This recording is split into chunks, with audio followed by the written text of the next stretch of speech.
Derek Rodriguez, Rookie of the Year candidate. Clayton Kershaw, Cy Young candidate every year. The right-hander is looking to make a name for himself, and the left-hander is making one more playoff push.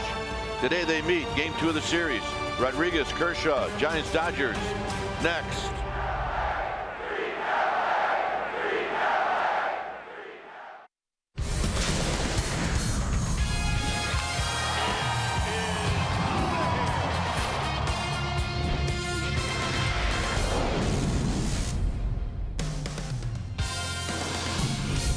We've got Saturday afternoon baseball here at AT&T Park as we get ready for the Giants and the Dodgers, Game 2 of this 3-game series. Welcome to NBC Sports Bay Area, and it's powered by Xfinity.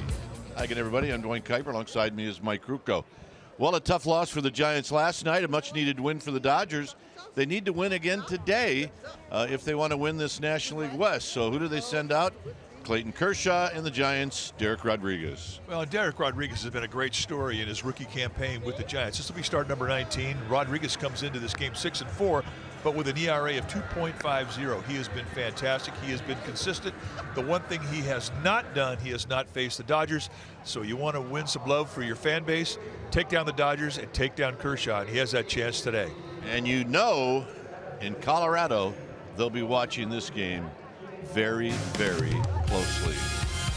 When we come back, we will have the lineups and the first pitch of this game right after this.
Low fares, no hidden fees.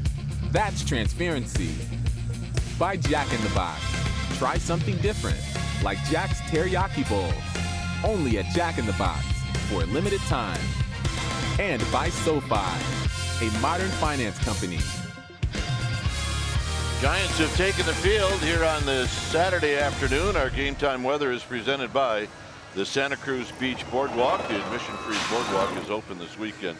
It's 66 degrees here at the yard. You see the winds and humidity, and it is going to be overcast. which is okay.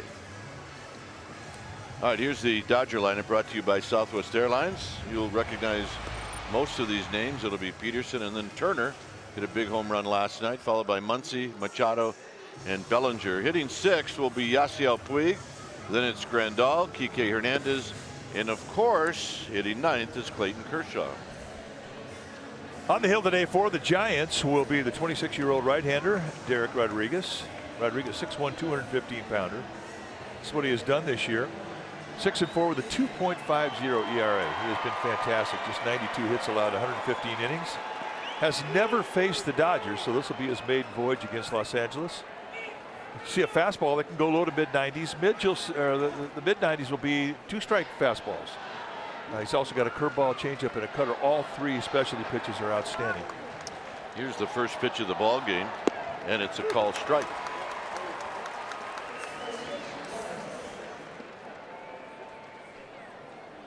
So we get started a minute late. And the 0-1 to Peterson, and Peterson fouls it out of play. Peterson did not start last night, but it seemed like everybody on the Dodger 40-man roster got into the game. It did. It did feel that way. And he did get in at bat as I look down the box score, which is 14 inches long. Here he lifts another one high and foul. Yeah, he went 0 for 1 with a strikeout.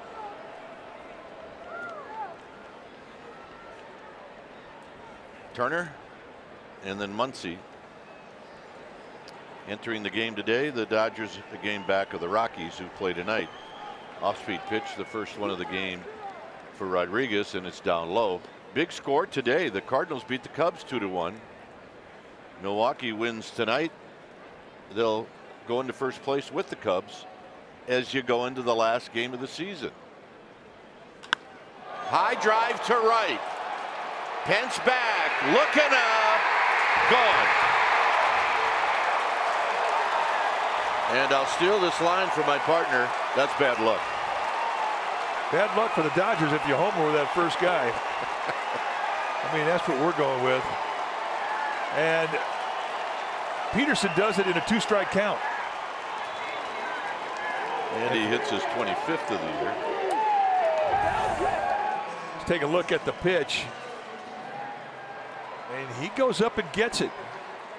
I mean, from Rodriguez's perspective, that is not a mistake. He makes the pitch he wants.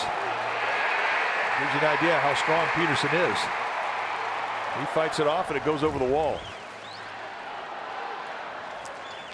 Pitch is outside for a ball, 1-0 to Justin Turner.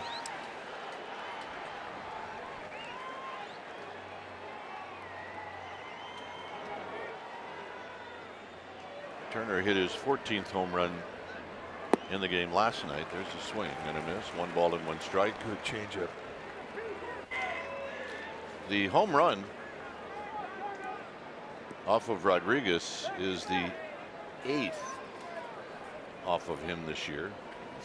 That's not a big number at all. Turner takes high and wide. The home plate umpire is Jerry Davis. Tickner, Hoberg, and Ed Hickox is at third. The home plate umpire in the game last night, Brian Knight, ended up with a broken big toe. Hit into center field, hit well, but not well enough. 1 out. Let's take a look at that Giants defense playing behind Derek Rodriguez today, starting in the Giants outfield from left to right. It's going to be Blanco, Hernandez, and Pence. Crawford, Longoria, they'll patrol the left side of the infield. Panic and Garcia on the right side. Nick Hundley, he'll be in the squad, putting down the signs.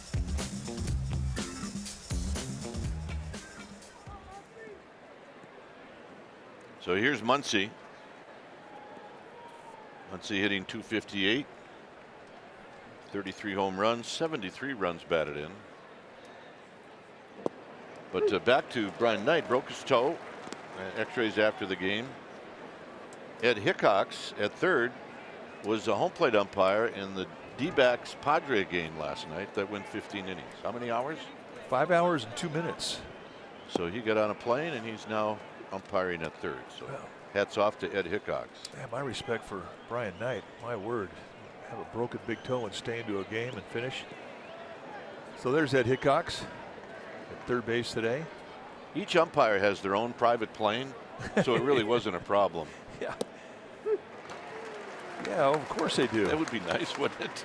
Well, the umpire behind the plate today, Jerry Davis, you'll see more high strikes with him than you will with anybody else in his crew. But it's a pretty fair strike zone for both pitchers and hitters.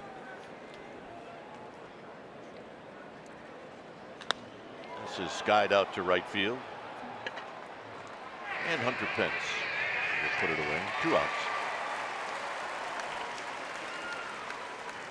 Let's take a look at the numbers on the Peterson home run. It's brought to you by StatCast AI, powered by AWS. 95 miles per hour, 346 feet. And it gives you a little reminder that it is a short porch down the right field line. You don't see many fly balls that take advantage of it, but that one did. It sure did. There's Manny Machado hitting .295.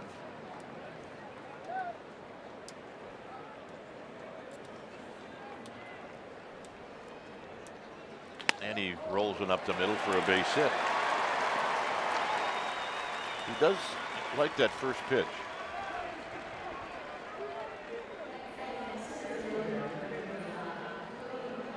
So here's Bellinger.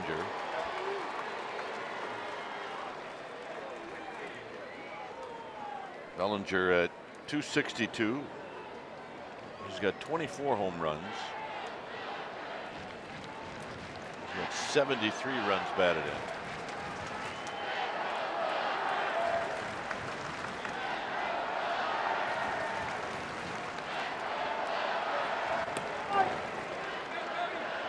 Machado's got 14 steals, so you do have to keep an eye on him. He's only been caught twice.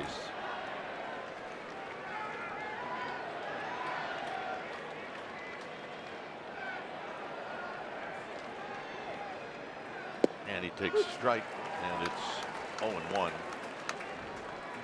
These Dodger hitters facing Rodriguez for the first time. It's possible that they saw him in spring training. Those games don't count. Possible they saw him, but not possible that they remember him. There's a pop-up headed out of play. The guys you remember when you see them in spring training are the guys that throw really hard or have a great sinker or have something that just stands out. They're really long hair. Well, maybe look not. at stuff more than the hair. Or if you're maybe the kid of a Hall of Famer. Yeah, that would definitely cause you to take a look. Longoria at the shortstop position. And that'll end the inning. Peterson's home run, 1-0. Pence panic, Longoria coming up.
Southwest Airlines, it'll be Pence and then Panic. And remember, Panic beat Kershaw earlier in the year. I think it was opening day, 1-0 on a home run. Longoria, Hundley, and Crawford. Aramis Garcia is going to hit. He's in the lineup, hitting 6th, followed by Hernandez, Blanco, and then Derek Rodriguez. On the hill today for the Dodgers will be their ace, Clayton Kershaw. Kershaw, 30 years of age, 6'4", 225-pounder, and he is in his 11th year at the big league level. 9-5 on the year this season, 2.53 ERA. Just about a strikeout in an inning. You take your bats against him, you're going to see a fastball that's right around 90-ish. He will cut a lot of fastballs, and he's got a curveball and a changeup. And lifetime against the Giants, he has been brilliant. 22-10 with a 1.58 ERA. And here in this ballpark, 13-4 with a 1.30 ERA. Here's Pence. Pence has the most history in this game against Kershaw. He's at 86 at bats.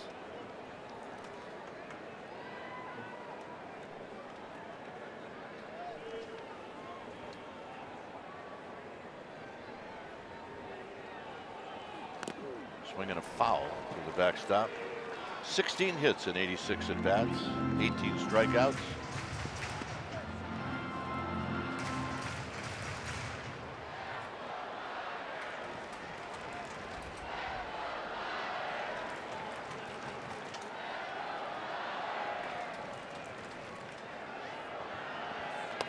Pence pops it up, and it's going to be out of play. Went 0 for 4 in the game last night.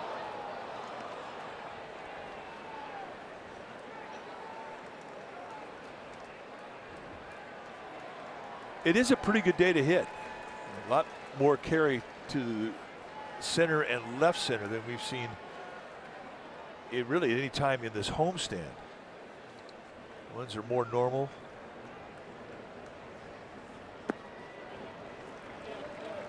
That's the pitch that's tough to lay off. I mean, you see that thing starting off at your belt. By the time you commit to it, it's almost in the dirt. Always been hard. Niners fan?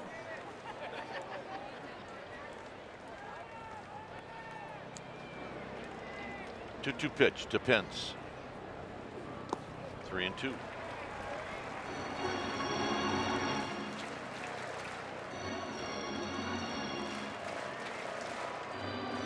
Plus, when you get 3-2 to Kershaw, he's still got 4 pitches he can throw you.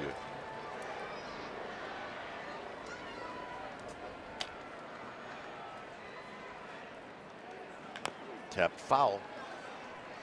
Well, more often than not, especially the right-handed hitters, the pitch that he will throw when his back's against the wall is the cutter. It's got a little subtle movement that works its way in towards a right-handed hitter at around 90 miles per hour.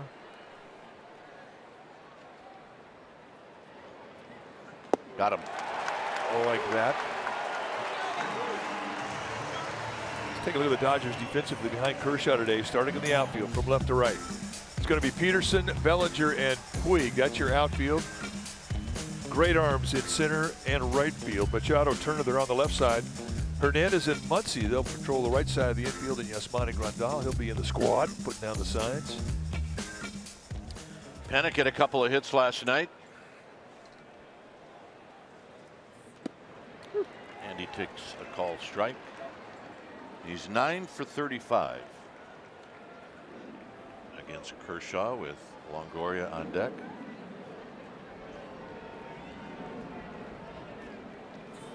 Out of play, and it's a quick 0-2.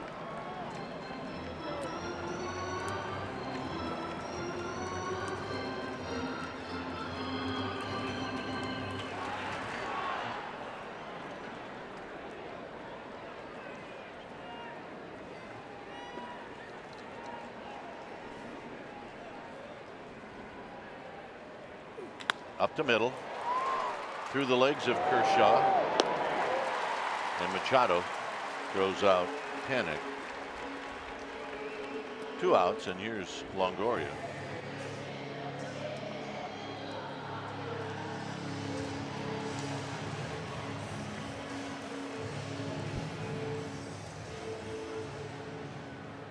Longoria has faced Kershaw 13 times. He's 2 for 13, both hits doubles.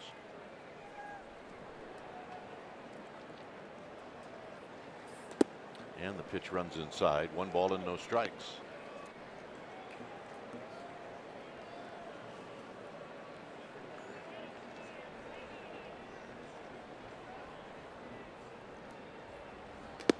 And a high fastball. 2-0. Strasburg tonight against John Gray when the Nationals take on the Rockies.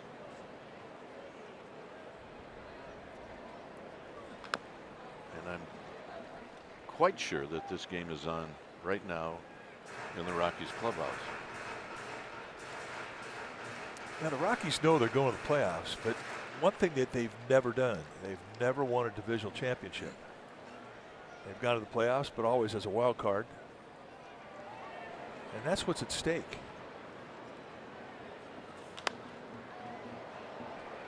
Plus, you definitely want to avoid a 1-game in or out. That is a nerve-wracking game. Completely packed with pressure. And nobody likes to have the outcome and the decision of their season go to 1 ball game. I mean, fans' perspective, they love it, but players, they don't.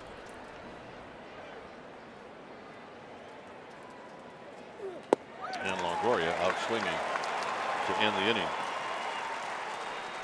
After 1, it's 1-0 LA.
Choice for tool and equipment rental with 19 stores to serve you in Northern California.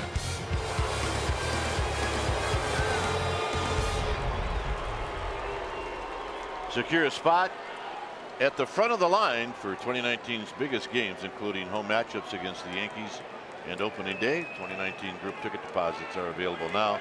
Plus, you receive 10% discount on your group ticket purchase. sfgiants.com/2019.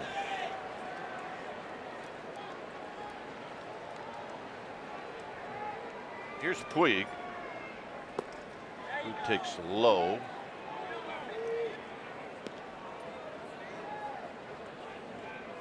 See Puig stepping in, hitting 266. He hits 80 points higher from the right, facing right-handers than he does against left-handers.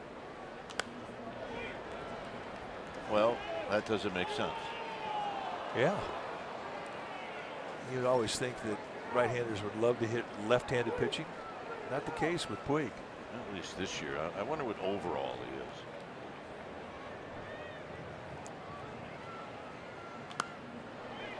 But out to our right. You made an interesting observation today. You said he's a reverse platoon player. He is. Normally platoon players, righties will play against lefties, lefties against righties. But with Puig, he's a reverse guy. He doesn't play against the lefties. He plays against the righties. Yeah, it was very noticeable that he wasn't in the lineup against Bumgarner last night.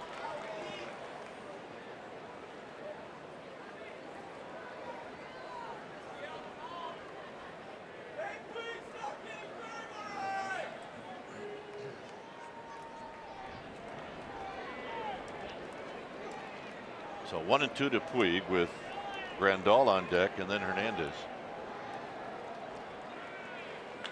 And this is rocket to left and gone. Well, he likes those righties. Another leadoff home run for Los Angeles. And that's home run number 23 on the season.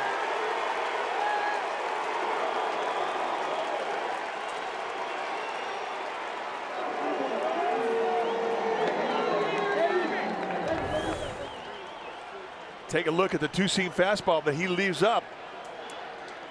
And it got too much strike zone. And Puig knew it right out of the get-go. Here's Grandal, who takes a pitch high. 1 ball and no strikes. Giants fans have really been giving Puig a good rounding boo every time he walks on the field. And for Puig, that's got to feel pretty good.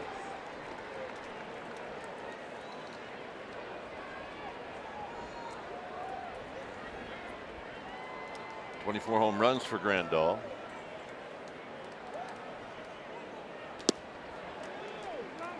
No swing. Make it 2 balls and 1 strike.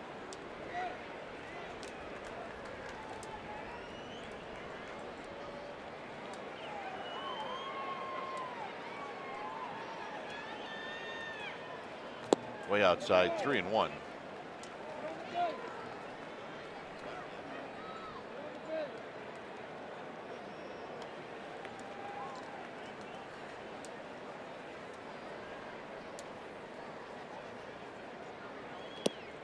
And the walk. All right, let's check in with Amy G. Amy.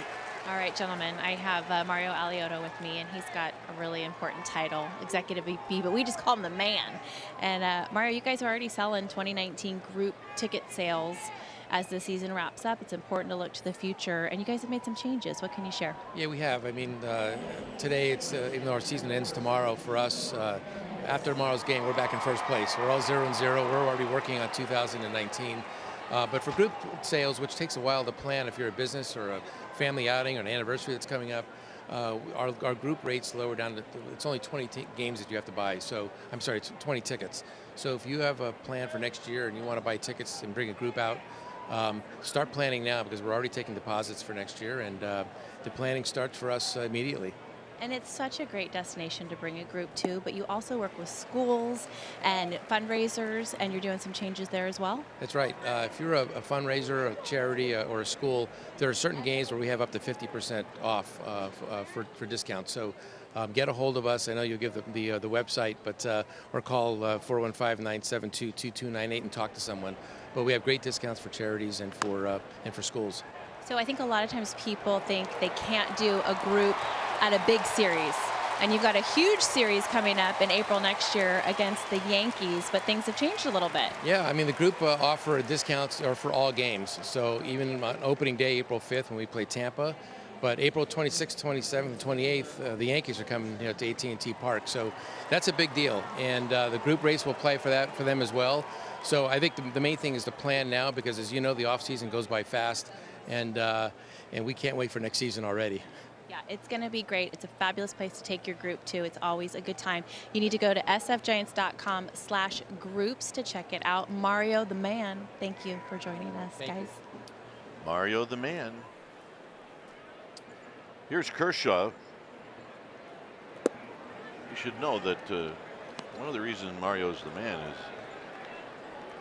when you go to dinner with Mario, he does not sit with his back to the door.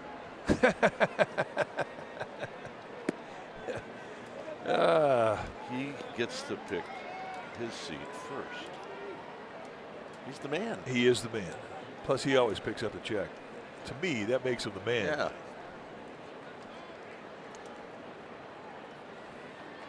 Kershaw takes a ball. It's 3-0.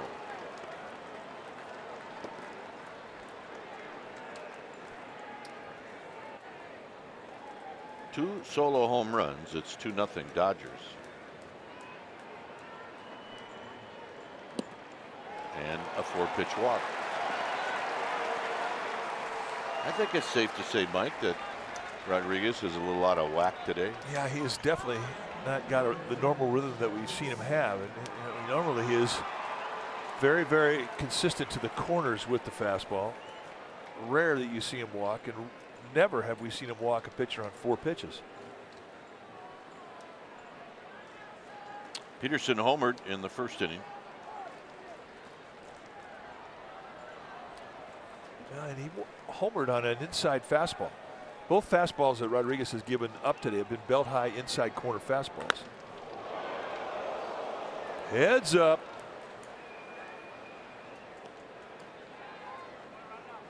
Oh yeah, she was not going to be denied. That a bit.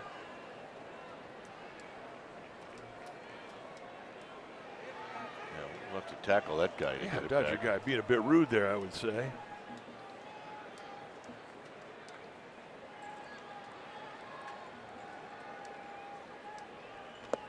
And a strike to Peterson.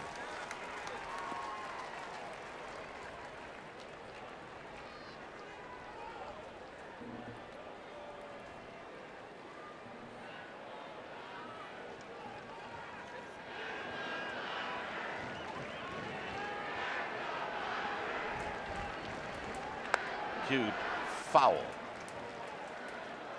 And it's 0-2.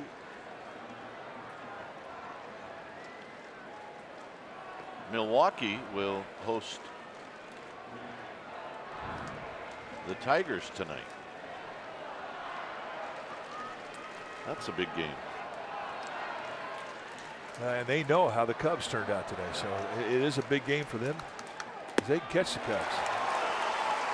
So Peterson strikes out. It's 2-0.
September 29, 1957, Giants last game at the Polo Grounds. Many tears, we got flowers, and on this date 61 years ago they played their final game as the Giants moved west the next season. And remember everybody running to the clubhouse? Clubhouse was out in center field. Both teams were running out to center field. Fans are collecting dirt. I have some of that dirt. Yeah.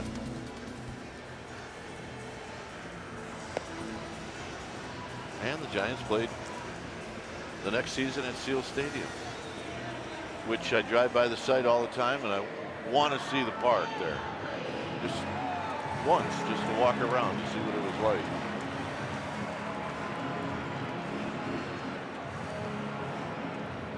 Here's Hundley. Hundley at 244 with 10 home runs. Hit his 10th last night.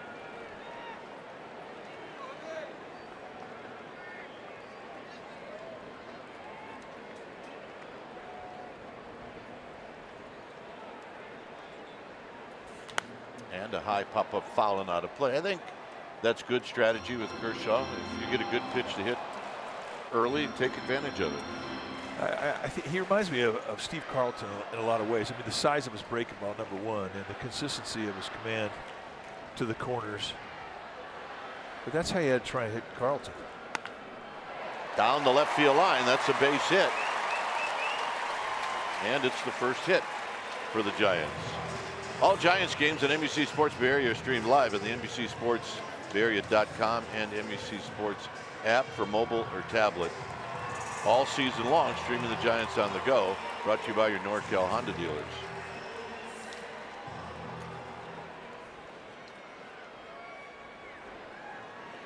Here's Crawford. Crawford at 257.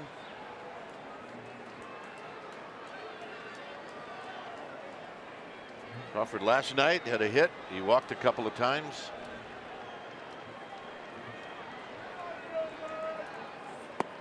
Giants hit into 5 double plays last night. And those are always heavy blows to the gut. Well, it's the most double plays they hit into this year. Last time they did it was last year in July against the Dodgers.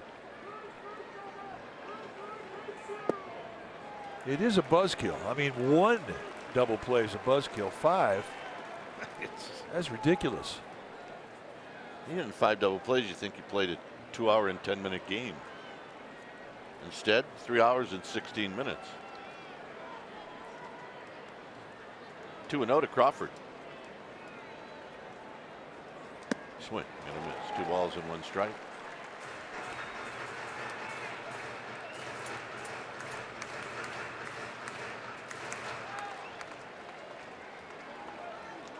Aramis Garcia on deck. Very nice, calm Saturday afternoon.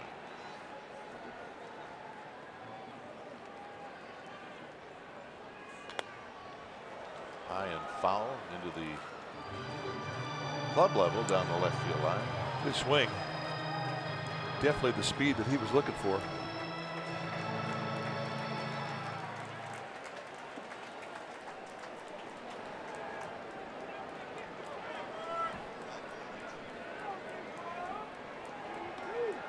Two and two.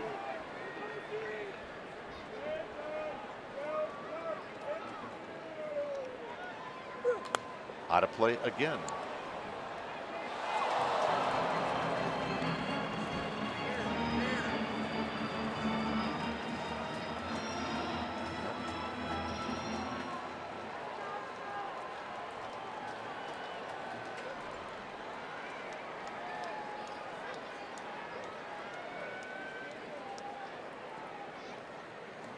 Two pitch.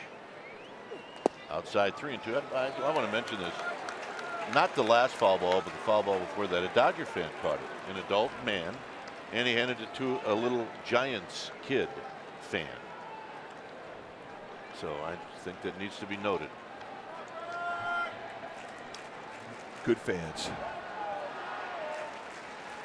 3-2. And Crawford's putting on a pretty good battle right now because Kershaw's throwing the kitchen sink at him. Again, the payoff pitch too is that cutter on a 3-2 count, 90 miles an hour, right on the outside corner. I mean, that was a perfect pitch, and from Crawford's perspective, I mean, he did well to fight that off. But you see that a lot. I mean, when Kershaw needs to make a pitch, he's going to that cutter.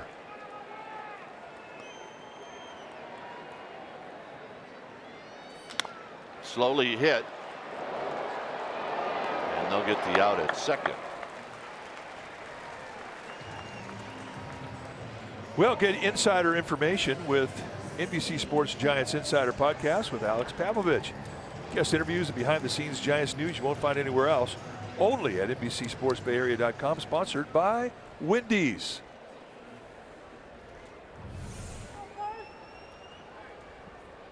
All right. Dodger fan made a play. Or a Giants fan, rather, made a play. Gave it to a young Dodger fan. Yes, we can all get along. Here's Garcia. Yeah, that's coming an hour ago when we beat the snot out of Oral Hershiser, so we can get along. These gamer babes are here all the way from Half Moon Bay. Yeah, that's trouble. So 0-1 to Garcia. You might think that Kershaw looking at a young hitter like Garcia and say, all right, I got this guy. But on the other hand, you don't know him. Doesn't know him. I always talk about how it's a disadvantage for a hitter who doesn't know a pitcher. Well, it's the same thing for a pitcher. It's an uncomfortable feeling pitching to a hitter where you don't know his hot spots. You don't know his strengths. Especially a guy with power. I'm wondering if Kershaw would try to find another pitcher around the league like him that has faced Garcia. And then it's pretty hard to find a guy like him. Well, there's only been a few like him, and they're all in the Hall of Fame.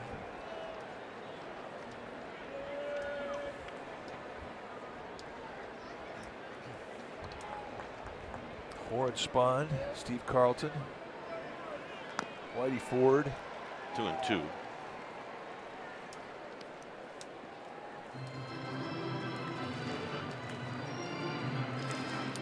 So is that Joe's mom? That is the McCarthy family. Barbara's birthday. Happy birthday, Barbara.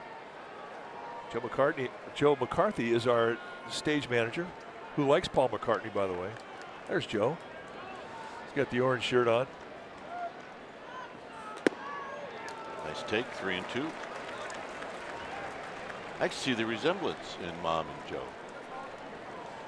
Well, he thinks that he was her favorite, but we know. Yeah. Plus, I like the old school. She's shaking her head. No, logo. It's a good one. It was our favorite. 3-2. Crawford goes, swinging a chopper to third. And Garcia's retired. Crawford down to second. Well, Xfinity X1 customers say, show me the San Francisco Giants into your X1 voice remote and get live stats on your TV. Change the way you experience TV with Xfinity X1.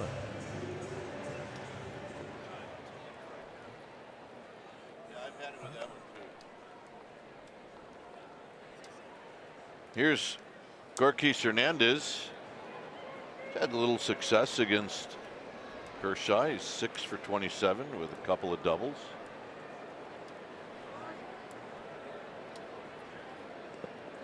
In the dirt, blocked, 1-0. Well, this is the at-bat right now that's been dogging the Giants the entire month of September. It's the at-bat with a runner in score position. Now you're down 2-0. You're facing an ace like Kershaw. And I think it's important that you let Kershaw know that you're there offensively. You're one swing away. And this is the opportunity that you need to light your team up.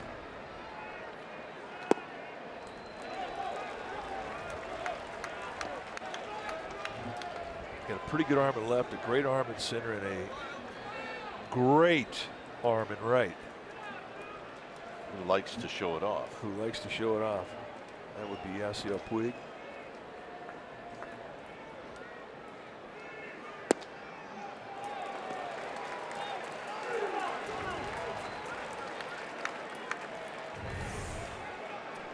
Take a look at ball 3, that little cutter just below the zone. That's our pitch cast brought to you by SoFi, Modern Finance Company.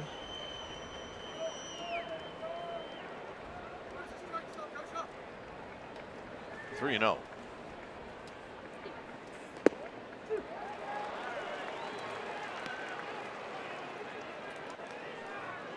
There's Blanco.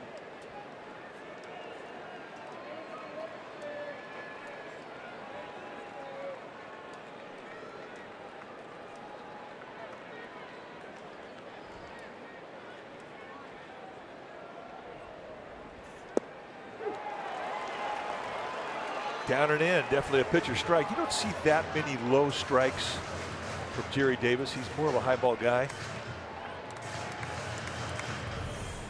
But again, what do we see when he has to make a pitch? Cut 90 miles an hour. Impeccable command for that cutter.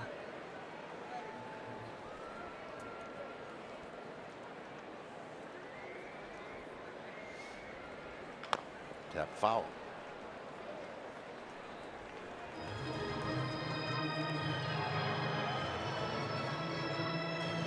So Crawford in scoring position.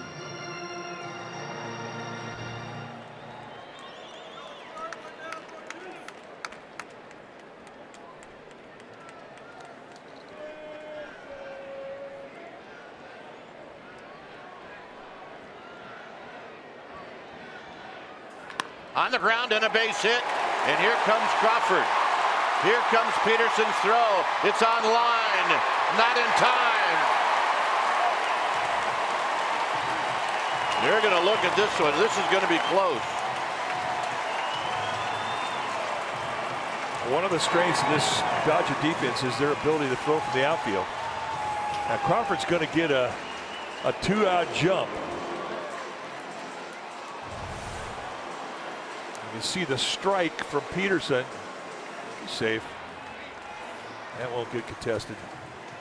So nice slide by Brandon Crawford. It's 2-1, and there's the hit you're talking about. It's the one they needed. And we saw Grandal yesterday. He was talking about him trying to steal at second base, saying he was safe. He's losing credibility. Massively. 0 for 2. Here's Blanco.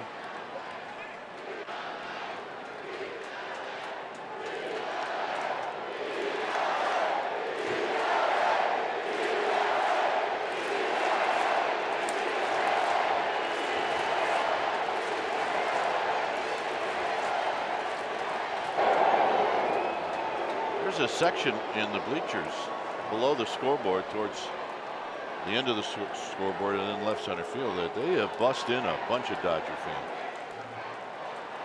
And Russ Stanley saved the best seats for him.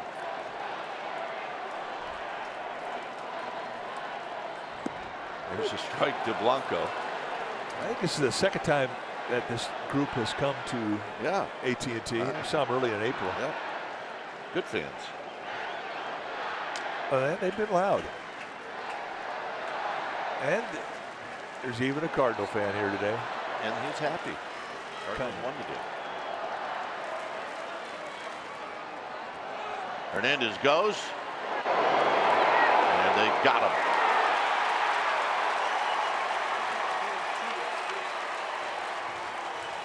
So the Giants pick up a run. Happy birthday, Joe's mom.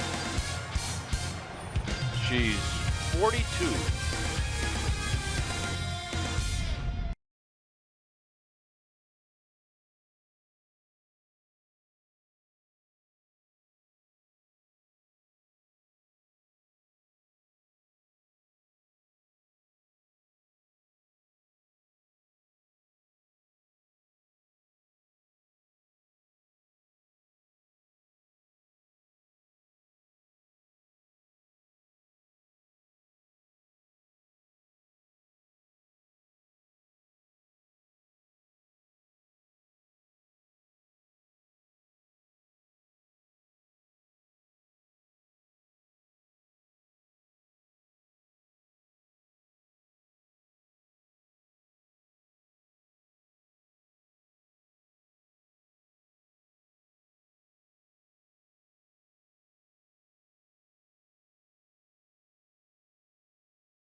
Bay Area is brought to you by Lenardi's Markets.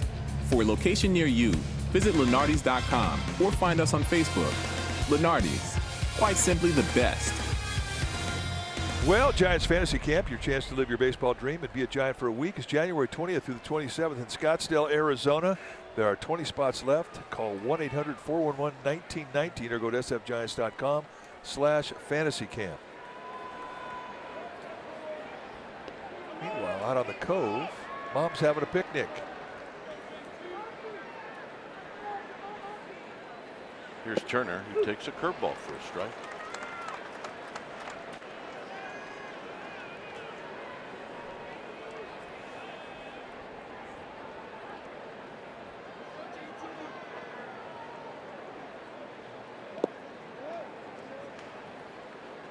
A ball and a strike to Turner.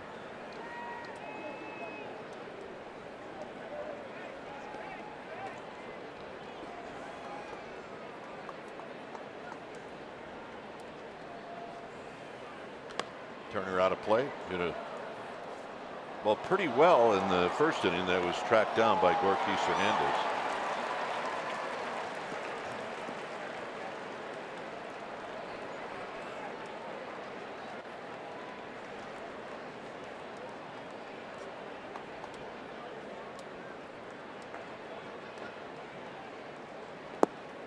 Two and two.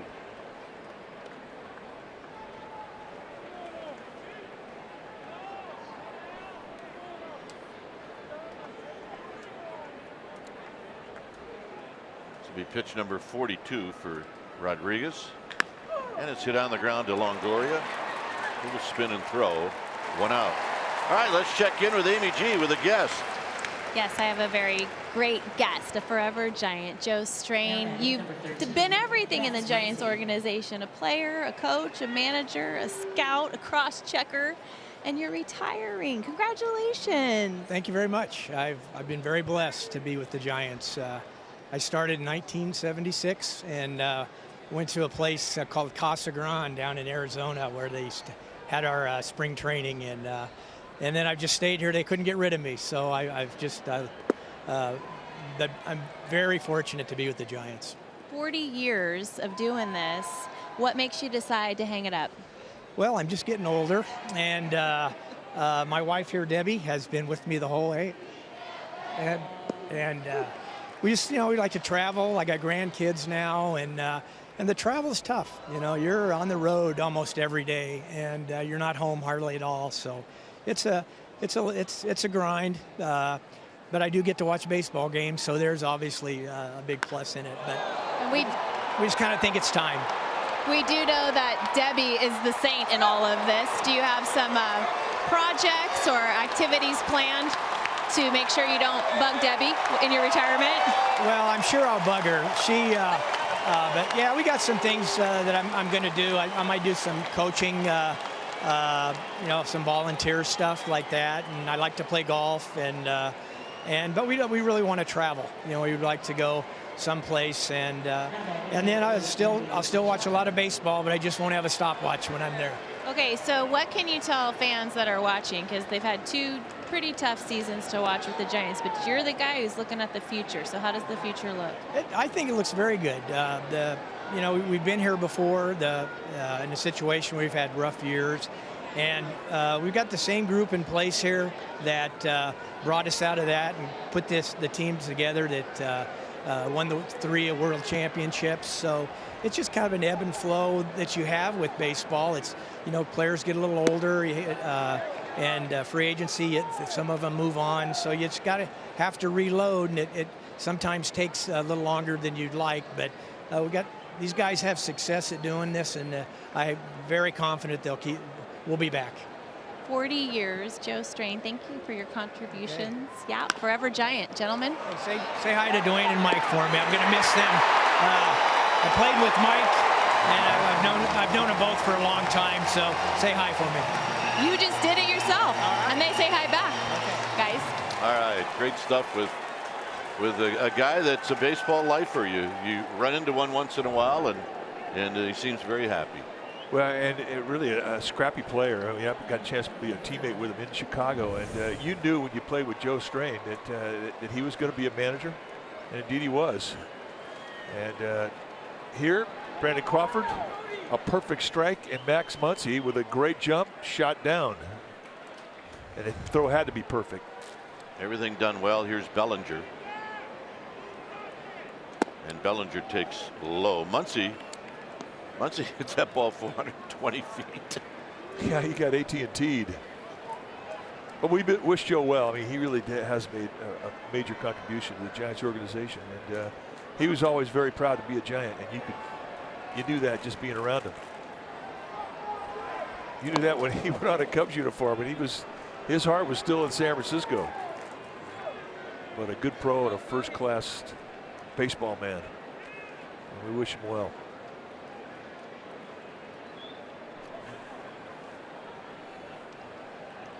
One ball and no strikes to Bellinger.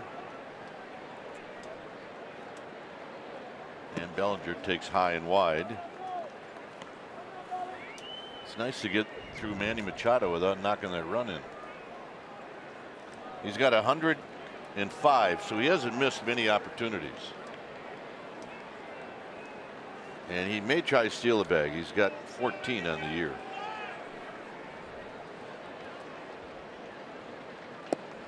(3-0). Bellinger will green light. I mean, 3-0 to him is like a 1-0 pitch. If he gets a good fastball, he's going to have at it.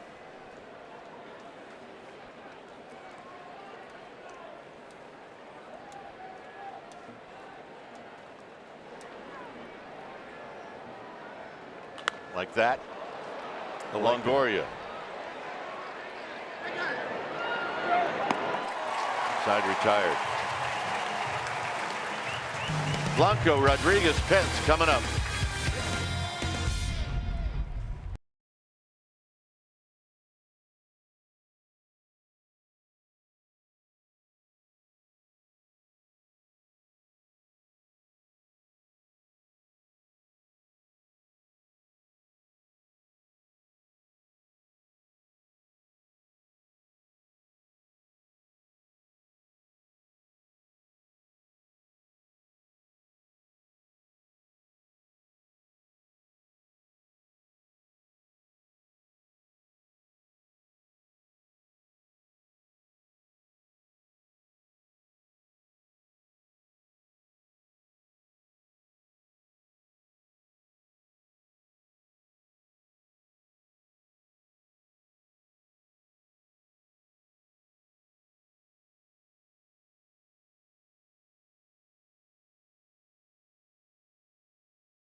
Jack in the Box. Try something different, like Jack's Teriyaki Bowls. Only at Jack in the Box for a limited time. Well, need help with a consumer problem? Contact the NBC Bay Area Response or Telemundo 48 Responde. They've recovered more than $2 million for Bay Area customers. Call 1-888-996-TIPS or go to NBCBayArea.com/response. Gregor trying to hit one in the water. It's no balls and one strike.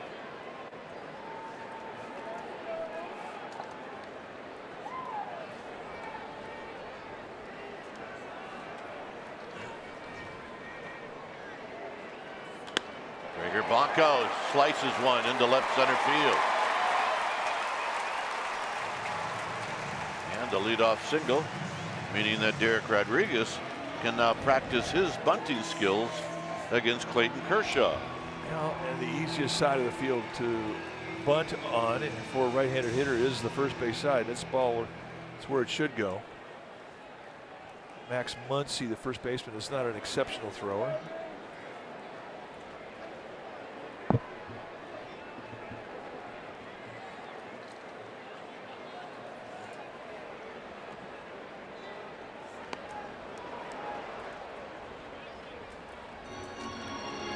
Dirk have to try to deaden it a little bit. I can tell you what's going to happen next spring. Giants pitchers are going to bunt, and then they're going to bunt some more, and when they're done with that, they're going to go bunt. Off the tee. Yeah. They have improved a little, but they need a ways to go. Because that is a huge deal. And they just collectively across the board have had problems with it.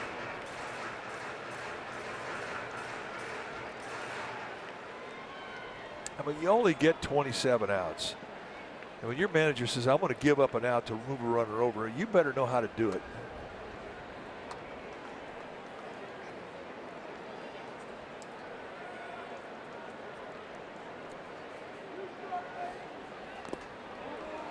And it's just a wasted out.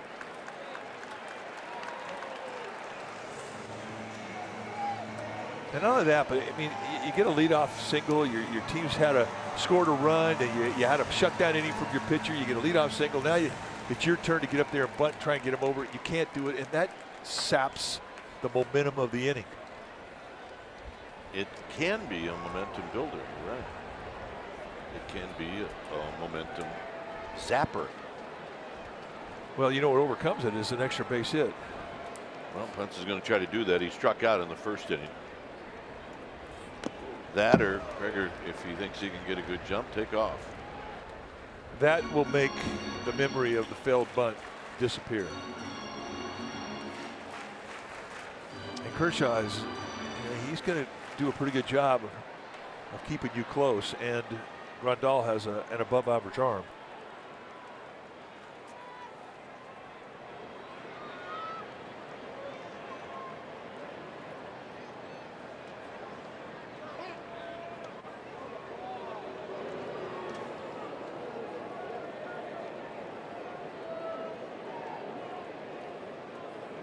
So Pence taking some time with Panic on deck.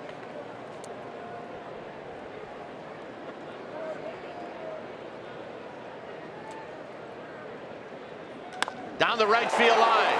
In trouble. Blanco on the move. He's going to be held up. Pence with a double.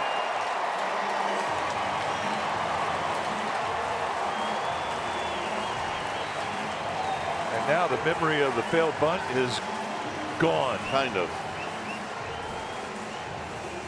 If you'd have had it down, it'd be 2-2. Well, let's take a look at Hunter Pence staying inside a cutter on the outside corner at the knees. And that's the only way you're going to have success with that location is doing this. And he drives that ball to right field. Here's Panic. A ground ball to second or short, and even to first, is going to tie the game.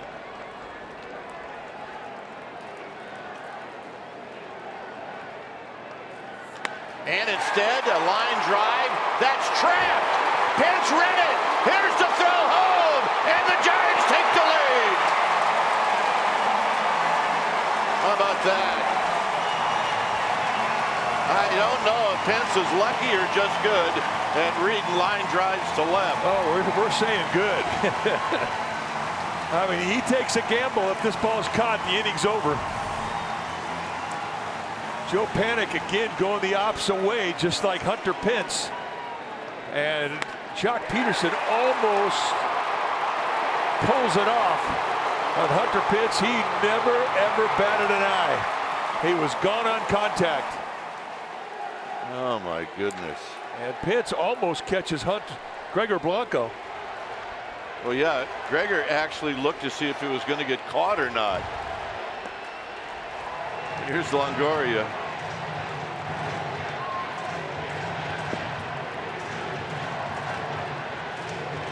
Well, this hasn't happened very often. The Giants have scored 3 runs against Kershaw, and it's the 3rd inning. Hey, it's September baseball.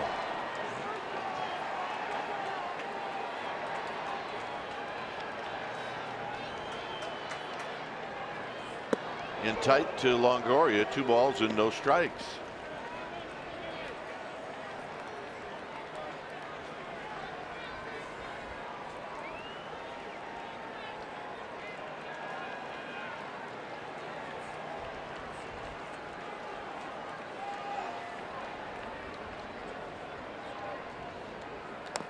Swinging a foul. Longoria, good hitters count 2-0, and he dribbles it foul.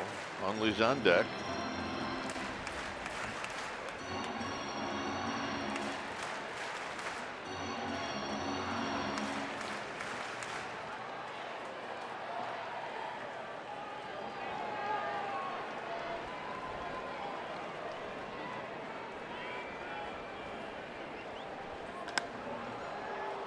So it's going to be a long run for Hernandez and Puig, and it's going to be PK Hernandez with a nice catch.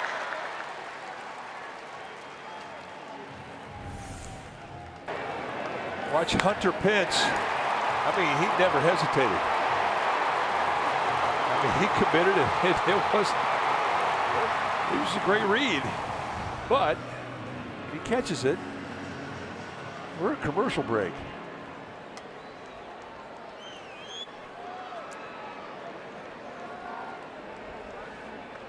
Here's Hundley. 2 outs now with Panic at first. Hundley single to left in the 2nd. And he takes inside. 1 ball and no strikes.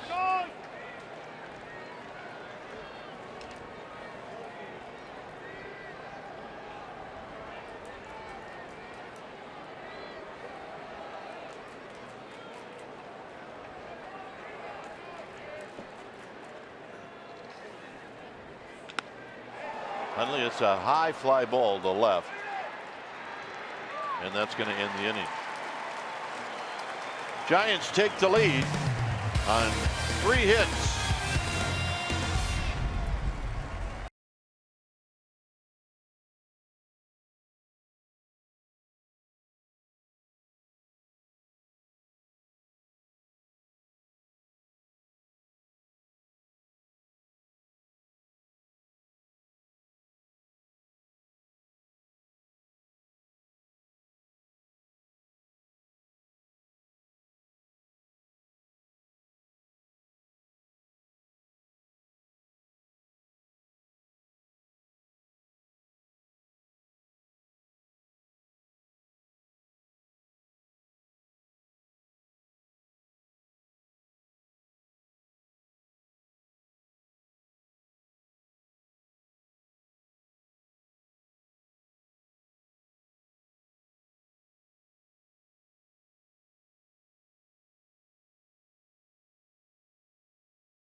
By Toyota, designed for the grind that comes through every time.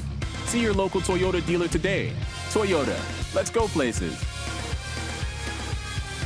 Well, Sharks hockey returns. Optimism is running high for the Sharks with a group of returning All-Stars and newly acquired Erik Karlsson. Sharks hockey returns Friday, October 5th on NBC Sports California.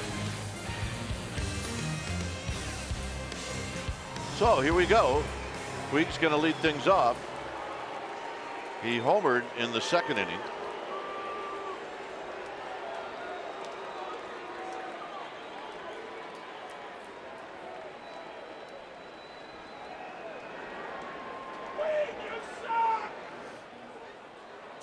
Puig's home run in the second was his 23rd.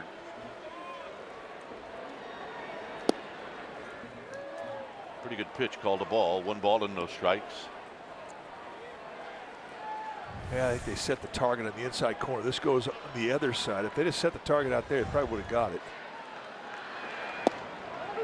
Oh, like that.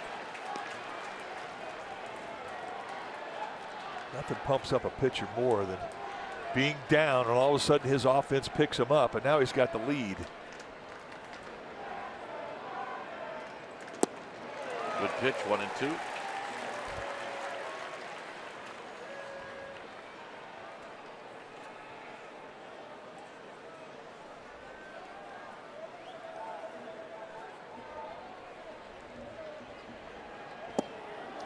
Trying to back it up again. It's 2 balls and 2 strikes.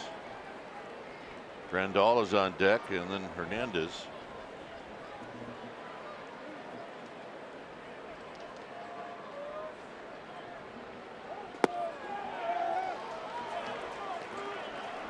This becomes a big pitch because Puig's in the leadoff spot here. I mean, you got a guy with obvious power. He's already hit a home run today, but you can't walk him.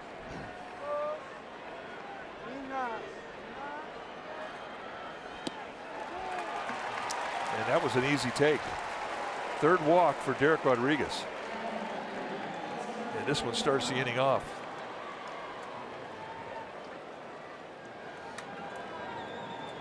Here's Grandal, who walked.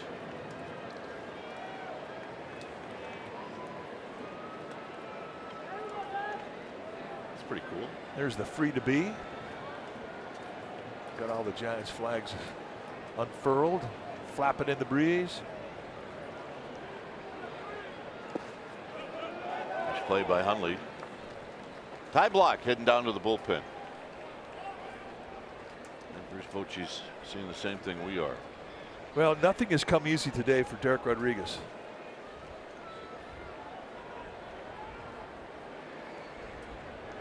And we have not said that a lot about Rodriguez at all this year.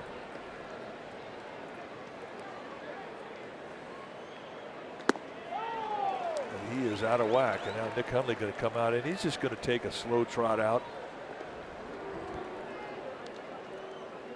And a young rookie pitcher and a veteran catcher. And here's where the catcher's going to go out there, and he's going to handle him with kid gloves. And this is all pep talk right here. This is all, you can do this. You got great stuff. I believe in you. Trust me on the locations. Hit my glove. Don't think about any other distraction. I mean, these are the moments I think that really pave the way for catchers to become managers.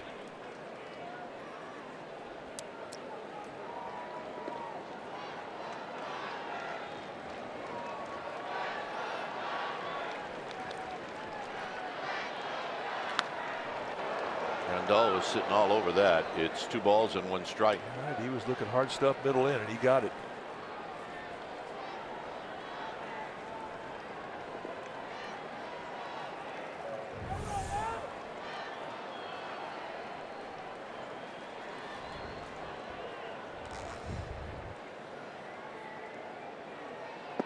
Big breaking ball. Curveball. That slowed him down.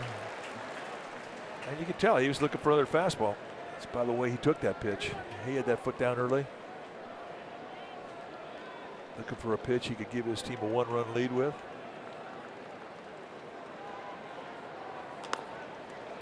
Comes back with a fastball.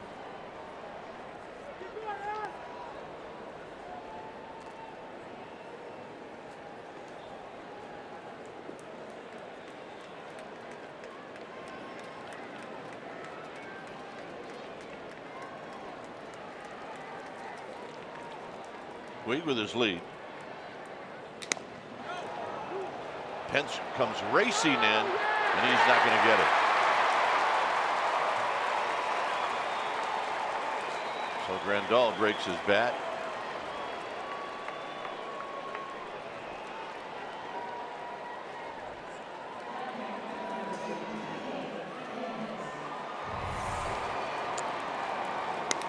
got in tight where he wanted it, but the problem with guys who are strong like Grandal is they can fight that pitch off and get it out there no man's land between the infielders and the outfielder. Now Kurt Young's going to come out. This is again just to buy time.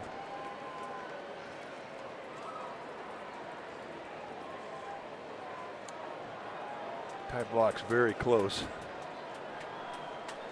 You establish your fastball first, and then when you see a bullpen pitcher start to throw his specialty pitches, the slider like Block just did, you know he's getting close to being ready.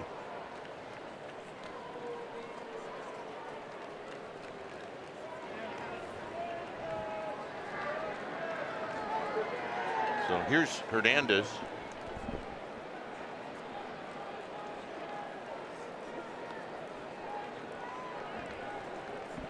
Hernandez hit into a 6-4-3 double play.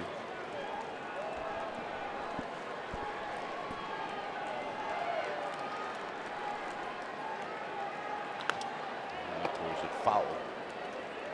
I also think, Mike, that managers and pitching coaches start judging what kind of swings hitters are having against a guy, and the swings have been pretty good. Well, one of the strengths that Derek Rodriguez has is that he is very good at getting that hitter off his back leg, getting him to reach in his swing, taking the sting out of his at bat. He upsets the timing of the at bat, and that has not been the case today.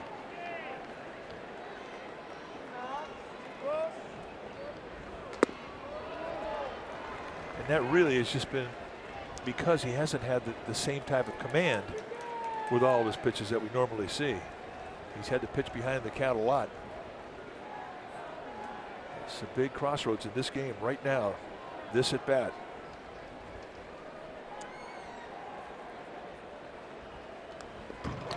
And a good swing and a foul back.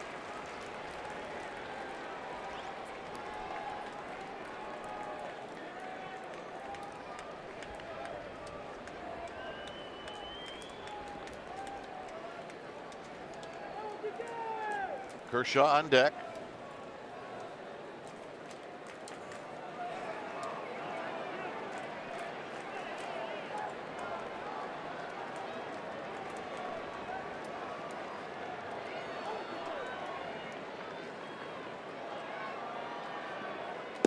And a high curveball and outside curveball, 2-2. And the other thing too, when he's had count leverage and he's been ahead of the hitters, he hasn't really made great pitches. That was a 1-2 curveball, and it was an easy take. It was off the plate more than a foot.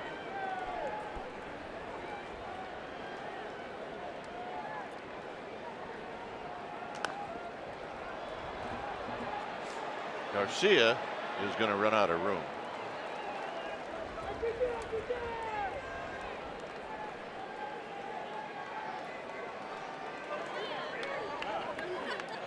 Got a man making a play. Commando, no glove. Making a play.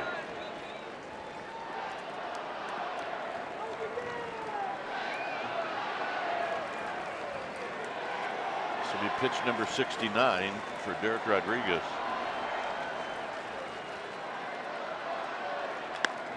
Hit into right center field. Marquis Hernandez cuts it off. It's going to score one, and this game is tied.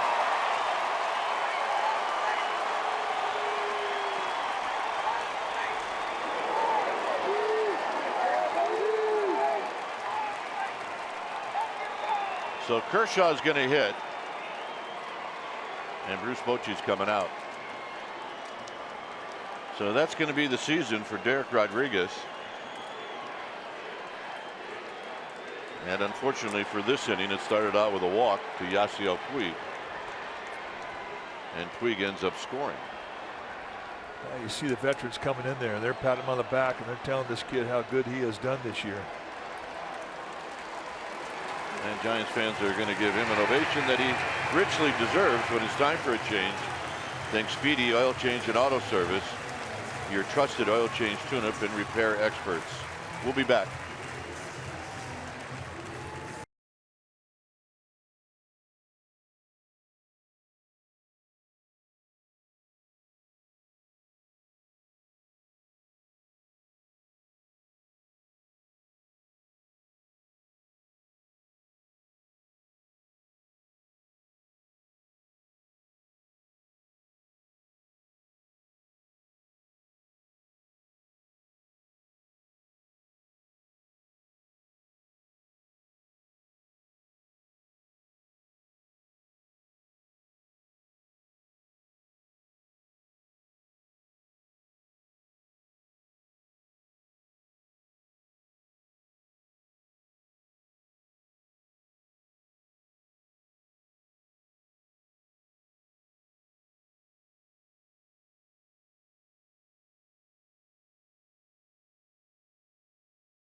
Ty Block comes in to try to calm things down here in the 4th inning.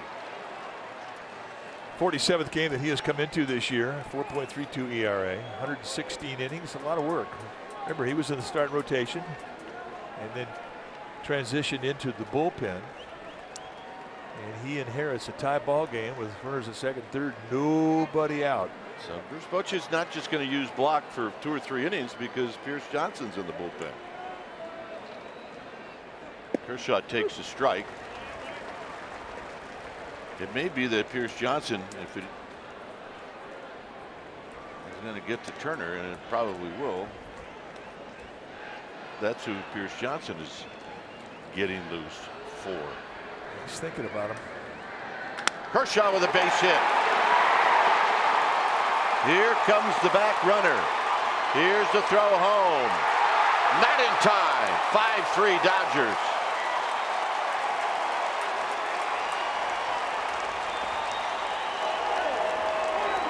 So Kershaw helping out the cause, and you can close the books now on Rodriguez. Those were all 5 of his runs.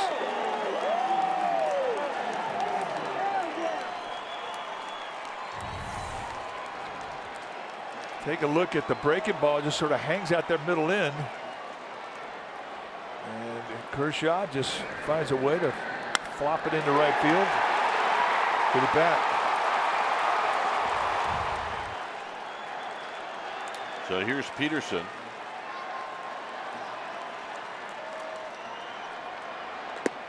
Peterson takes high and wide, and it's 1 ball and no strikes.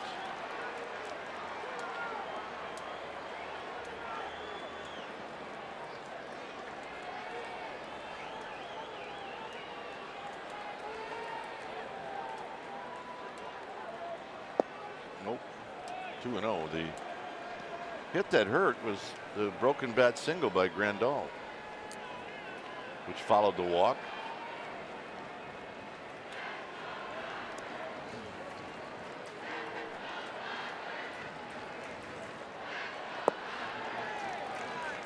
Yeah, Ty Block is creating some opportunity for Free here.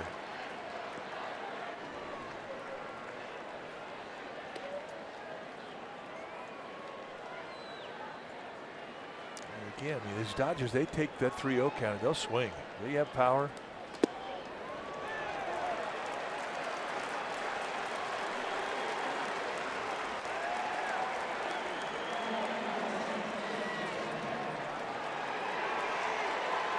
So here's Turner.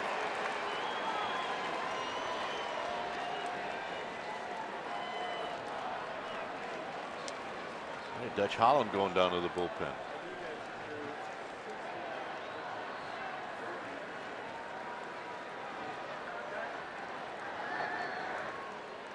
Holland pitched on Monday.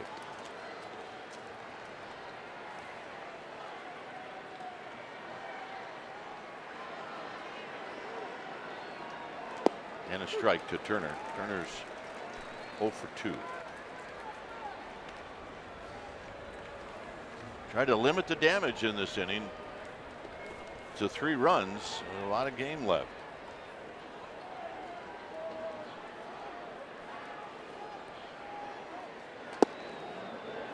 Just a wee bit inside. Good fastball after a changeup.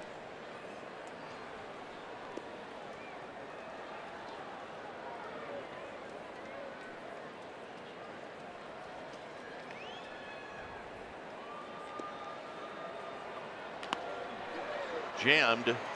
Crawford to panic. Panic to Garcia. Double play. Just what the doctor ordered.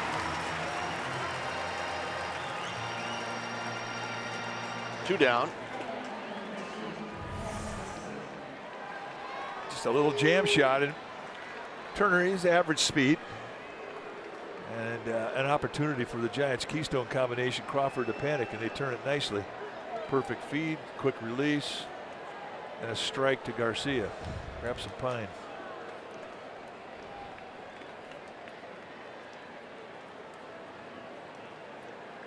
So here's Muncy.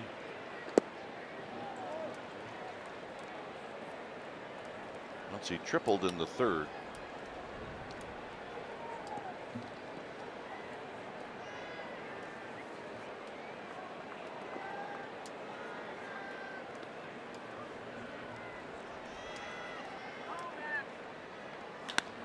Center field. Side retired. Dodgers take the lead. It's Crawford to lead things off.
It's all wrapped up. It was hugely successful. $114,000 raised. 3,000 donors, one of which was going to win Buster's truck. And here she is, Dawn Oliphant. Congratulations, your husband Mark with you. How did you receive the news? I received an email first that I was a potential winner, and I had to schedule a video call with Omaze, who's a foundation that did the fundraising process. And during the video conference, they kind of asked me a few questions, how I got interested in it, and then they sprung the news on me that I had won. Could you believe it? For a split second, no. But then I knew they were legitimate, so I was like, just stunned, absolutely stunned. So I feel like this whole story is one of serendipity. This is a random drawing, and you were chosen out of 3,000 people, and you have an extremely emotional connection to pediatric cancer. Will you share what that is? Yes, in 2009, I lost my 15-year-old son to pediatric cancer. So I've always been involved with organizations that support that, families, etc. And so a couple years ago when Buster and Kristen started their foundation, I was first in line to buy their baseball cap. It's been sitting at home waiting for the opportunity to tell him thank you and to have him sign that. It's my dear treasure, and so today I got to actually tell him how much I appreciated what he's doing for kids with cancer. And your son Tristan was a catcher? He was a catcher when he played baseball as a young kid, yes. That's an amazing connection. What does it mean to you when you have been affected by pediatric cancer the way you have, that Buster Posey and Kristen Posey have chosen this as their platform to focus on and raise money for? It's very heartwarming for me because there's somebody who's a prominent figure in the public, sports fans, everybody loves Buster, and he's actually letting people know that it's a serious issue and it needs more, more funding, better treatment. The kids' childhoods are being ripped away from them. Futures are being taken, so it's allowing them a chance to just be kids and grow up and enjoy life like the rest of us have the opportunity to do. All right, are you going to let Mark drive the truck? No. Then we're good. We're good. Congratulations to Thank you. you. She's the winner, gentlemen. I wonder if she'll sell it. You've been looking at that truck I know, all year. Yeah. As Garcia takes low, 1 ball and 1 strike. Crawford bounces out to second, Garcia, and then Gorkis Hernandez, who's on deck. We're in the 4th inning.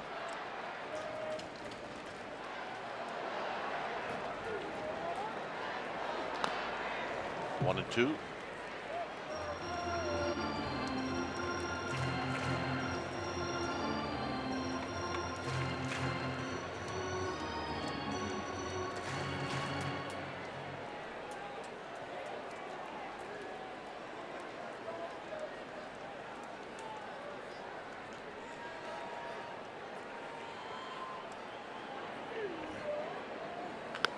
hit on the ground foul.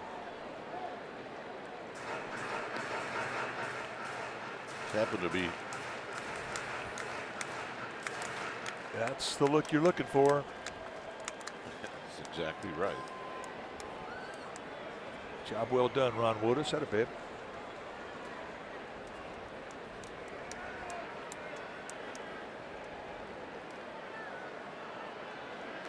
Got him. With a backdoor cutter, an absolute perfect location. Strikeout number 4 for Kershaw. Henry Showman on Twitter. The 2 dates where the Giants have scored at least 3 earned runs against Kershaw in this park: May 21st, 2015, and today. And we mentioned his lifetime ERA in this ballpark is ridiculous. It's 1.30. That's in 21 games.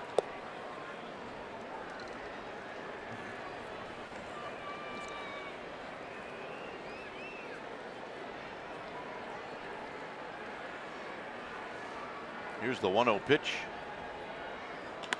Hit well to left, but it looks like it's in the park. And that'll end the inning.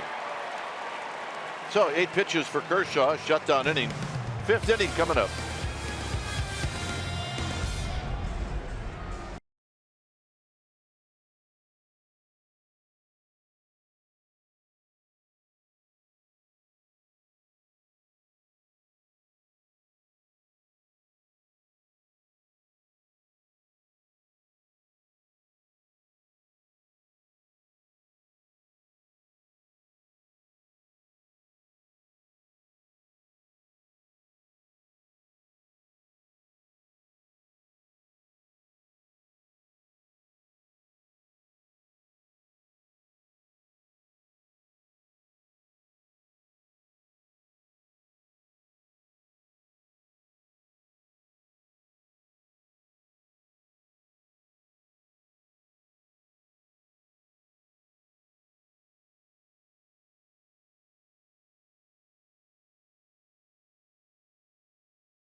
Redwood Credit Union. Redwood Credit Union offers full-service banking for all that you love. Federally insured by NCUA. Dodgers with a 5-3 lead. Is Ty Block will go after Manny Machado. And a strike, and it's 0-1.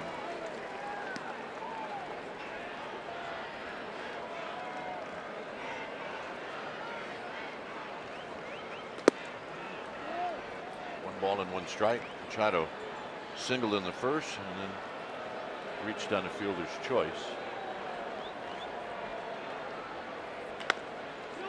And this is to Garcia for out number 1. For award-winning investigation journalism that makes a difference, watch NBC Sports Bay Area. We change laws, we change lives, we investigate. If you have a tip, contact NBC Bay Area at 1-888-996-TIPS or visit NBCBayArea.com/WeInvestigate.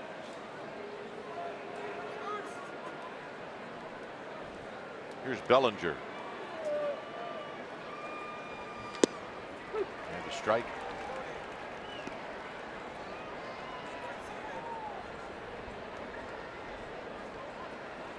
Bellinger is 0 for 2. Bellinger is going to reach on the air, and he hasn't made many of them, but that time he may have been going to the bag a little too early. That ball was hit on the nose, and I think he got a second hop that came up on him a little bit.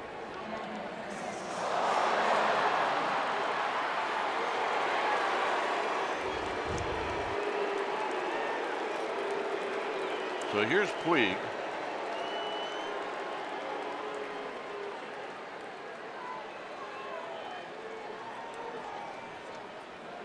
Puig is homered and walked. He's scored twice.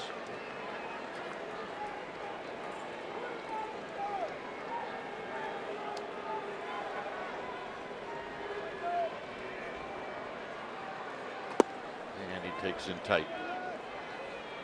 1 ball and no strikes. Ray Black headed to the bullpen.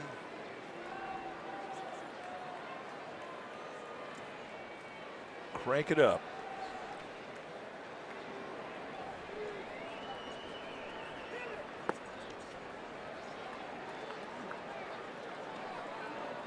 His home run was a line drive.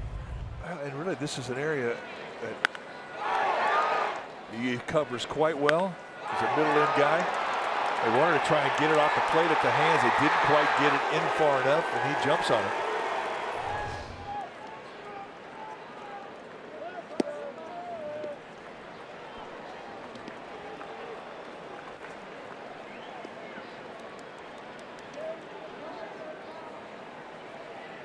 Did not want to walk a runner into second base.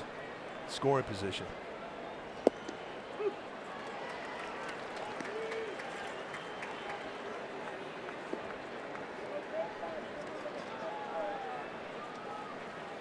He has to get back in that strike zone again. He does.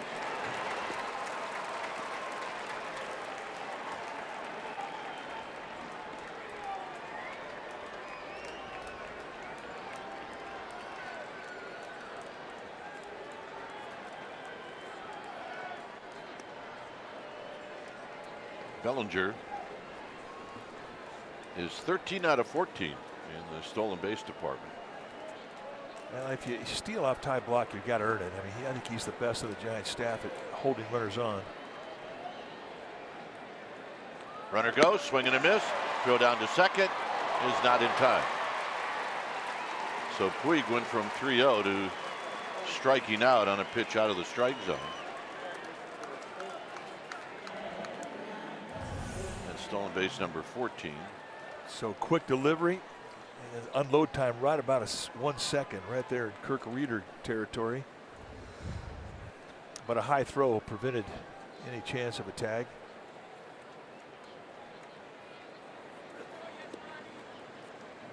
Here's Grandal.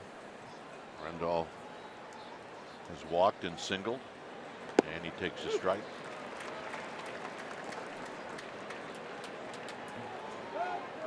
Block is due to hit second in the bottom of this inning, so you would figure that this is his last, maybe his last hitter.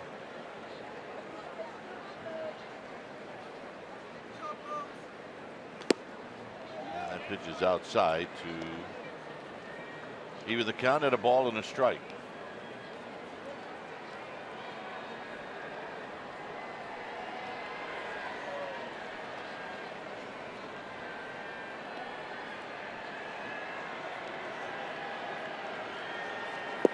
Good pitch. Paint that outside corner. 91-mile-an-hour fastball. You can go soft away or you can go hard stuff in. But in the 1-2 count, you want to think corner.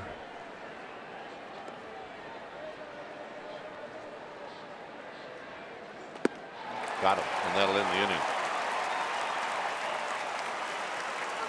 Blanco to lead things off.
the pain. This date, September 29, 1976. That's when John the Count Montefusco pitched the fourth no-hitter in San Francisco history. He walked 1, struck out 4. He also had an RBI in the 9-0 win, and at the end he celebrated with his catcher, Gary Alexander. The two-man dance. The two-man celebration dance. That's our BioFreeze moment.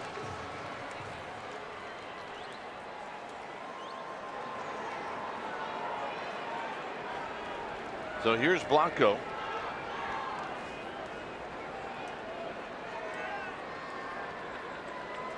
With Avellino on deck. And strike. Blanco opened up the 3rd inning with a solid single into center field.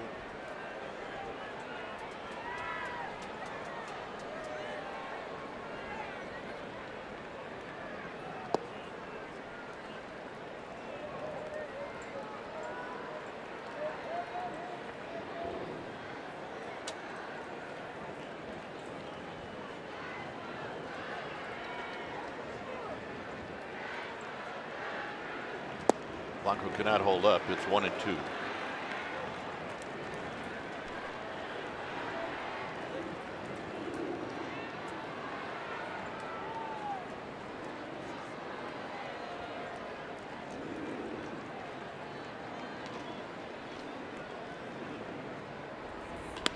Center field, and it's going to carry out to Bellinger for out number 1.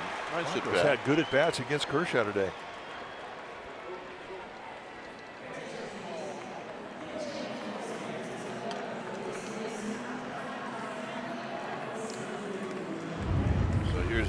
Yasiel Avellino in his first major league hit.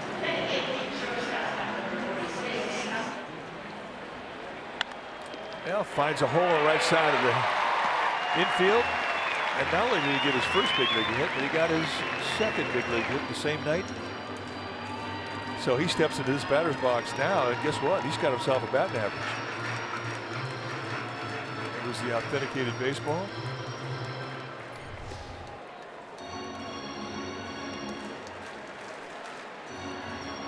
You could do that, couldn't you? Well, I did last night. How'd it work out? Well, I got done, and then that's how I slept. Because I couldn't get back up.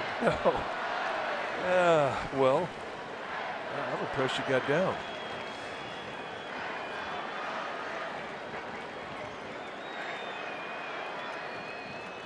He doesn't like to take many pitches, so we'll see how he does against Mr. Kershaw. This guy could care less. He's a Rawlings man. I think that glove is bigger than his head. I think you're right. Oh, yeah. I think he's hit his dad in the head a number of times with it already. But I did find this out to be pretty much true. If the old man's a Rawlings man, good chance your kid's going to be a Rawlings man. Yeah, because you inherit the glove down the left field line. And that's a fair ball.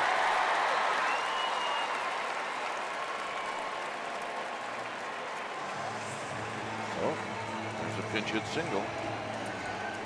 And here's Hunter Pence.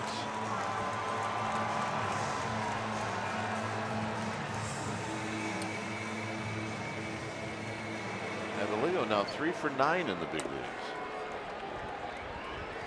He can hit.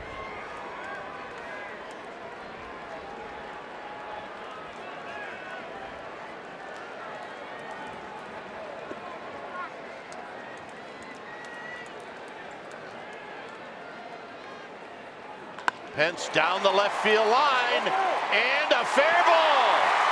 Avellino on the move. They're going to send him home. Here's the throw home. Not in time.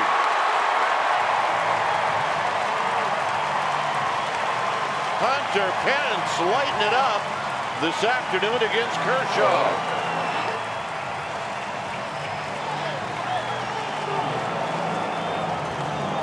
Also a tip of the cap to Ron Wotus. He's 2 for 2 today.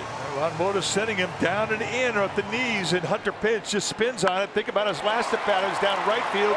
Here he goes left field line.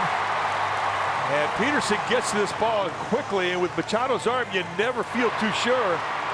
And a head first slide, and they never had a chance as Grandal could not make the swipe tag. He could not control the ball, so Ron Wotus have a day. Here's Panik, who had an RBI single in the third.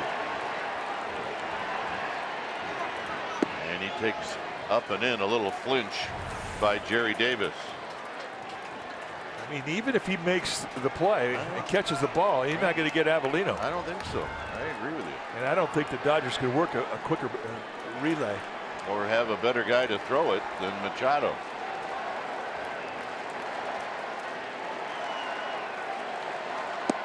There's a strike to Panik. Ooh, it didn't have to be.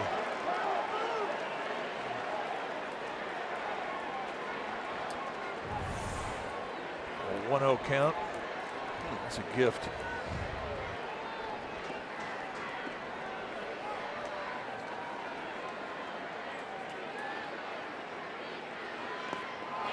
All right, Pence is going to go to third. That's a big mistake. And that immediately puts Kershaw in the strikeout mode now. Not that he's uncomfortable with that at all. He's always been a strikeout guy, but he'll be pitching for it the rest of this at bat. Dodgers going to pull the infield in.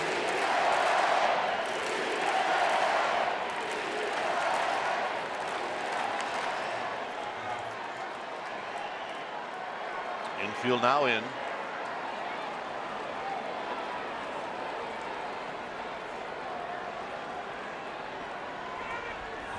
Out of play, 2-2.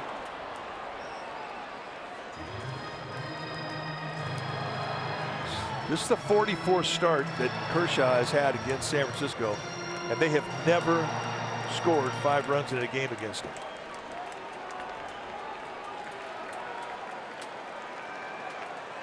And they're 90 feet away from doing that.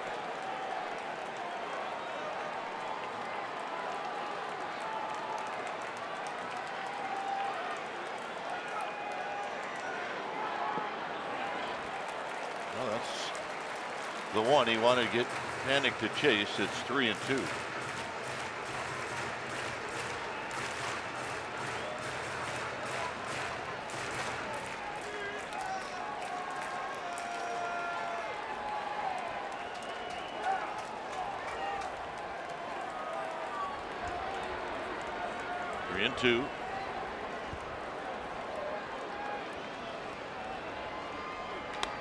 Hit out to left. Here's a challenge. Pence, he's going to go. Here's the throw home. Not in time. This game is tied.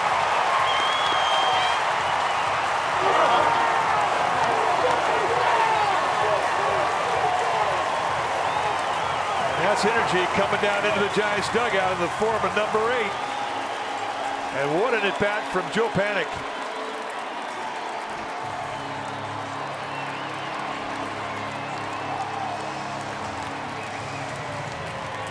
Game on. See the tag. The ball goes up the first base line, and Grandal never had a chance. Here's Longoria. And a big curveball is in the dirt. 1 ball and no strikes. So 5 runs off of Kershaw in 4 2/3 innings.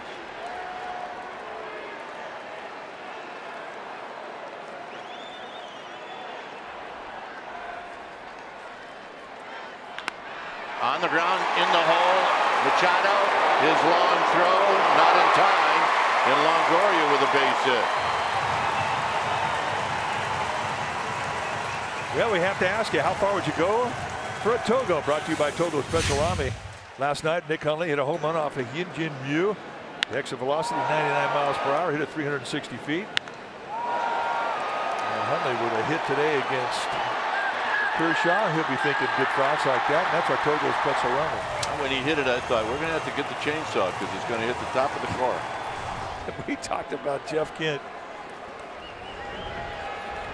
who said that if he ever hit a ball that hit the top of that car and it prevented the ball from going into the stands, he was going to come back with a chainsaw and cut it down.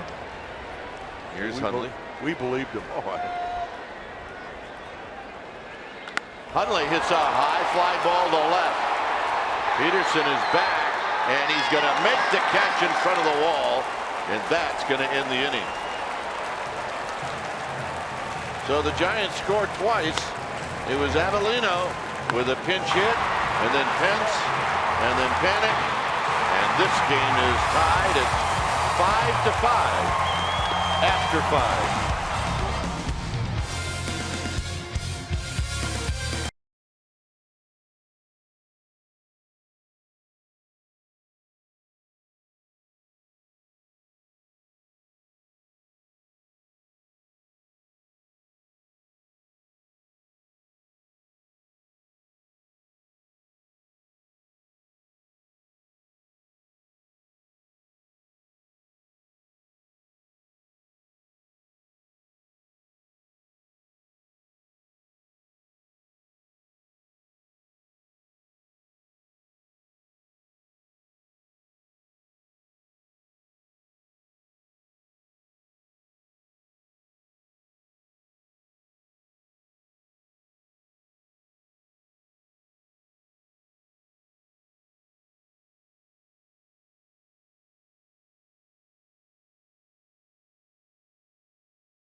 Luciano, Sean Jelly, the 6'11" right-hander, Tyler Beatty, Sandro Fabian, Jacob Gonzalez, and Heath Quinn.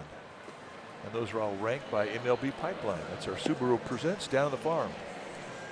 It's a 5-5 game when it's time for a change. Thanks, Speedy. Oil Change and Auto Service, your trusted oil change tune-up and repair experts. There you go. Ray Black. Ray Black. On the hill, 26th time he's come in. Hard thrower, 33 strikeouts and 23 in the third. 10 walks have been a bit problematic. That's about 5 too many in 23 innings.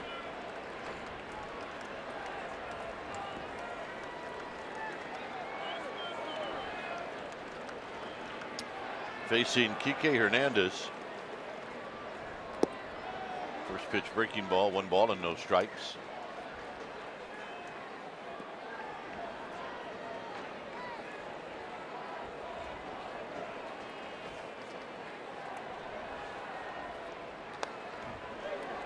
Andrew Tolles is on deck.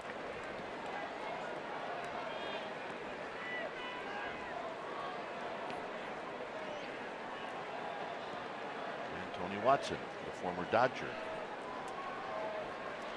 headed down to the pen. Hit up the middle and a base hit. Let's check in with Amy G. All right, gentlemen, Gregor Blanco said this week that in 2019 he'd like to keep playing, but if that doesn't work out, he'd actually like to take a stab at coaching. And skipper Bruce Bochy, well, he's all in. He said Blanco is a great, positive person. He's been a starter, a role player, which gives him knowledge in all aspects of the game. He's a true pro, and he would make an outstanding coach. Now, Gregor said his time in AAA this season is kind of what sparked the desire to coach. He thinks it's a natural step. He thinks he has a gift for seeing things that can help players. Of course, I said, well, who do you want to coach for? And of course, he said the Giants. Guys? Well, there's a pitch wide. I would think so. Well, he would be very, very good. He would. Absolutely. This is Andrew Tolles.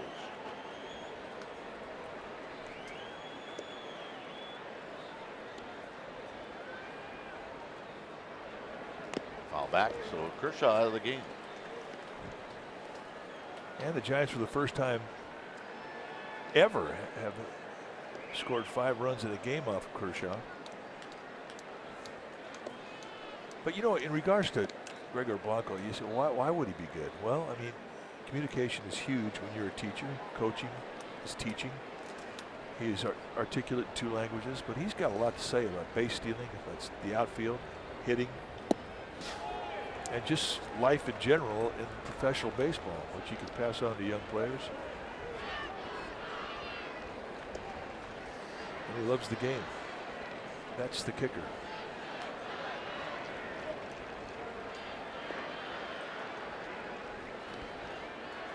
It's a great shot.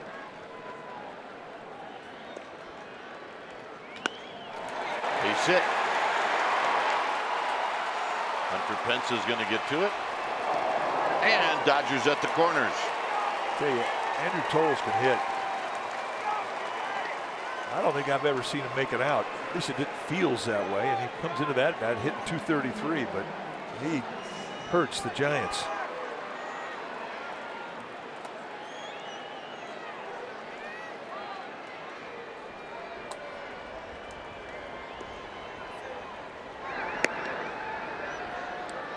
Tony Watson's ready, but Bruce Bochy's coming out anyway.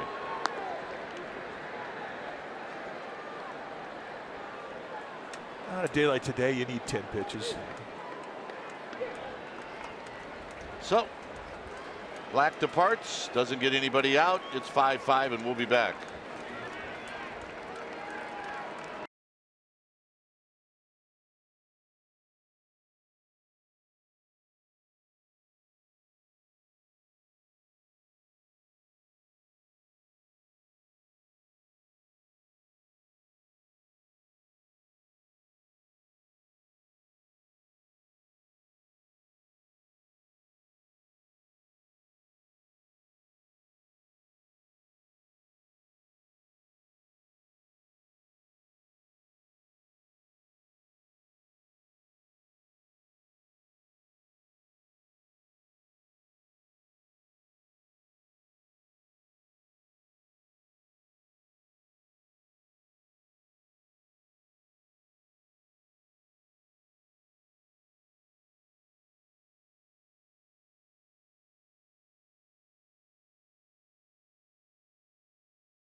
By the authority of the San Francisco Giants and may not be reproduced or retransmitted in any form, and the accounts and descriptions of this game may not be disseminated without the express written consent of the San Francisco Giants Baseball Club, LLC.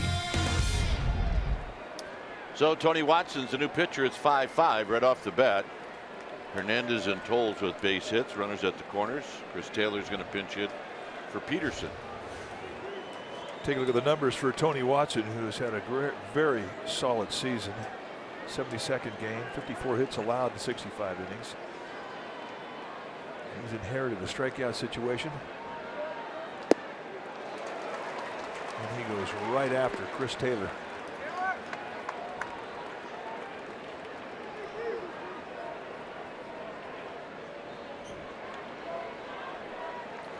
Taylor last night started and went 0 for 4 with 3 strikeouts. He goes around, it's 0-2.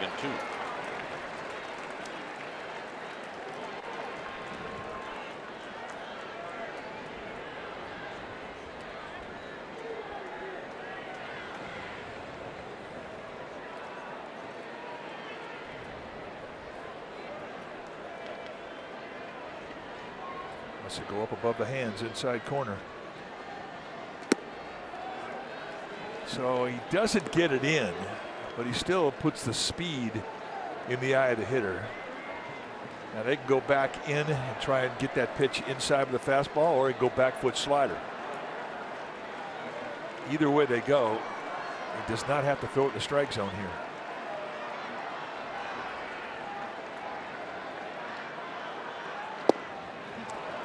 Ooh, good pitch. Just a low 3/4 slingshot crossfire right there on that inside corner, and they could have got the strike here.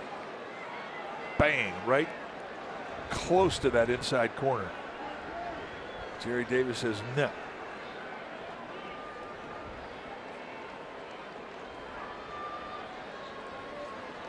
Got him anyway. Comes back, takes a little off, and that's the strikeout he was looking for. Now he checks his shortstop, makes sure he knows who's covering second base, because he's thinking double play now. Turner's already hit into one this year. He's hit into 10 on the season.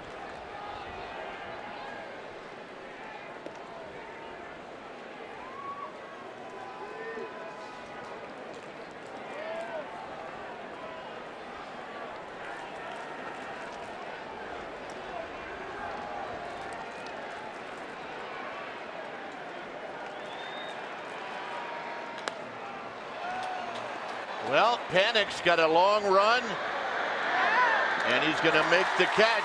As good as a strikeout, even better. It took one pitch. One pitch.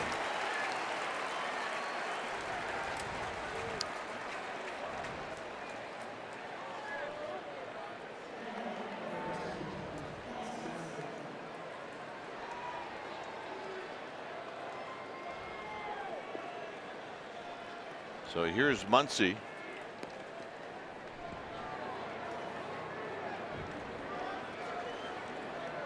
Muncy, 1 for 3.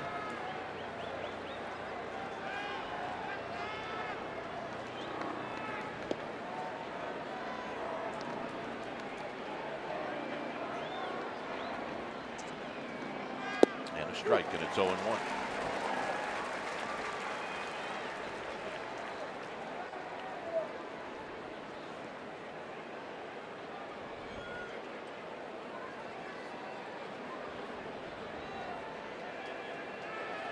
Tolles goes, nobody cares.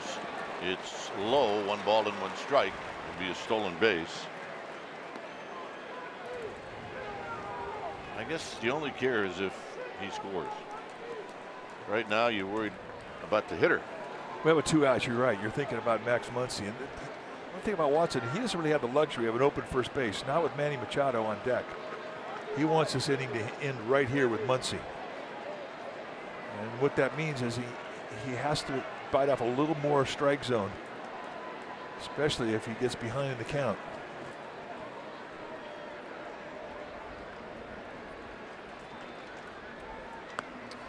One and 2, and that may have been his best pitch to hit. Now, if you have an open base to play with, even if you get behind in the count, you can still nibble, but not the case. But now he's in the driver's seat. He's got 2 pitches at least where he can throw him out of the strike zone to his location.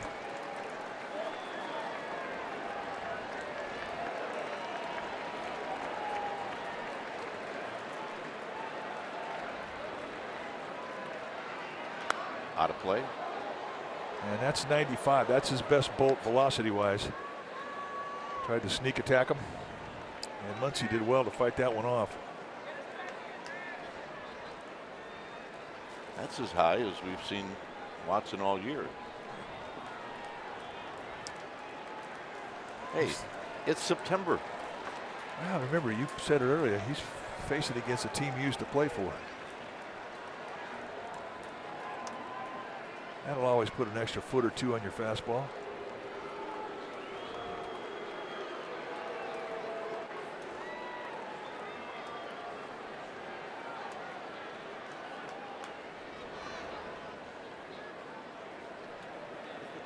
Great game. There's a proud Irishman. Keep waving.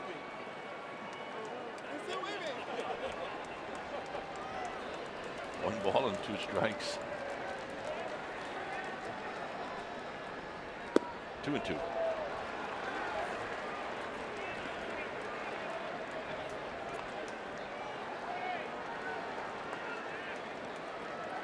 Hasn't shown him that good hard slider down and away off the plate. And this is his chance to go out of the strike zone again.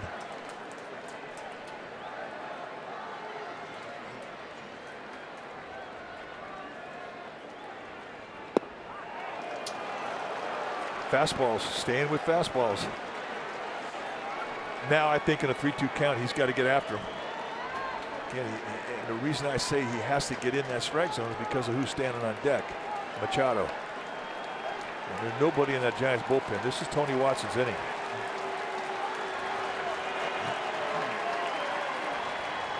Got him. And that's the one. What a great job by Tony Watson. 2 strikeouts and a pop-up, and this game remains tied.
And today Hunter Pence has been putting on a clinic, an opposite field double off of Kershaw, and then he would score. Then he goes down the left field line with another double, and that has had everything to do with the Giants offense today. He has been fantastic. That's our Built for Baseball, brought to you by T-Mobile.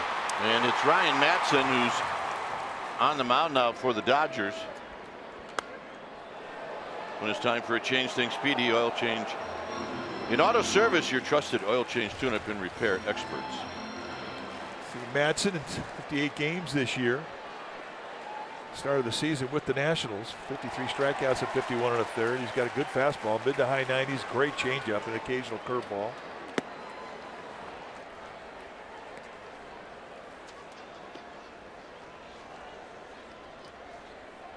Taylor stays in the game after he pinch hit and struck out. He's in left. Changeup you're talking about. It's 1-2. It's a good one.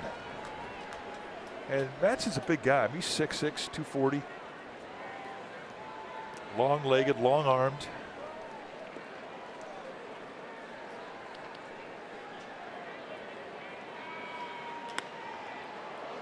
A long run, well, not so long for Taylor as it carries out to Taylor. And that's 1 out. Top Golf Crush San Francisco is coming to AT&T Park on November 16th through the 18th. It's a festive atmosphere while you crush golf balls from the club level. Experience this limited time opportunity with friends and family. sfgiants.com/topgolf.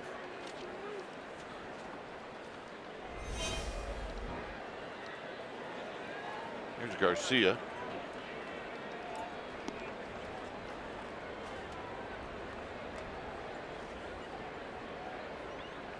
Yeah, lots of activity in the Cove today. Garcia does not swing.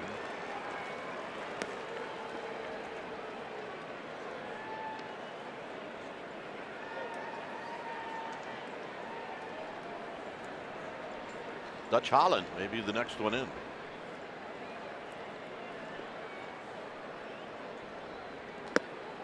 Two and 0. Yeah, I gotta believe you're right. Holland down to the Giants pin right now.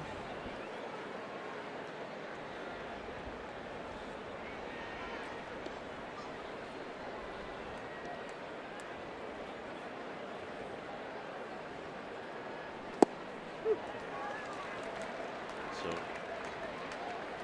does not come in with a 2-0 fastball. It's 2 balls and 1 strike.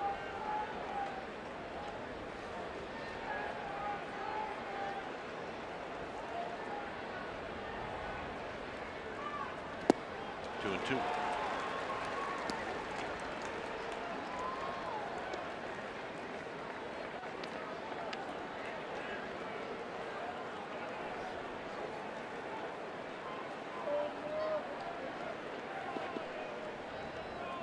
Hernandez on deck.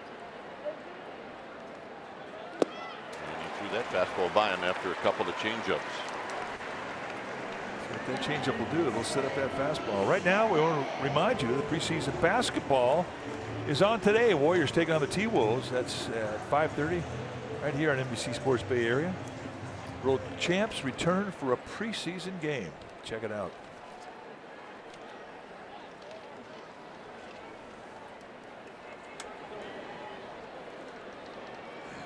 Here's Gorkys Hernandez, 1 for 2. Looks at a strike.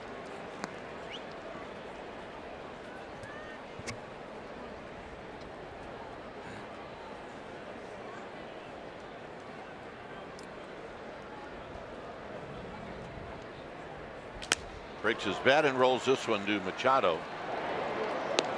And that'll end the inning. Nice inning for Matson. 7th inning coming up. Machado's going to hit first. It's 5-5.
Puig's got a home run. Kershaw gave up 5 runs, most against the Giants in 44 starts. Pence is 2 for 3. Panic's had a nice day all around. An exciting 3 innings are left. Dutch Holland, the new pitcher. When it's time for a change, think Speedy. Oil change and auto service, your trusted oil change tune-up and repair experts. The season for Dutch Holland, who leads his team in innings pitched and starts. Saw him go out of the rotation into the bullpen once before, then came back in the rotation. Now coming out of the bullpen today. I mean, he's just a gamer. I mean, he really has endeared himself to his teammates the way that he has consistently asked for the ball and told Bruce Bochy, you can use me any way you want. He backs it up. 4-pitch pitcher. He had a nice season this year. He knocked 3 points off his ERA this year compared to last year. Hit out into right center field. It's going to be Hunter Pence giving way to Gorkis Hernandez. 1 out. He's getting a little nervous there for a second. Yeah, Hunter Pence backed off.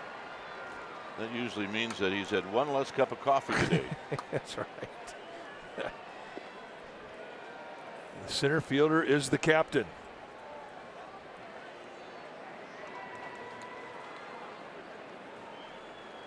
And Bellinger 0 for 3.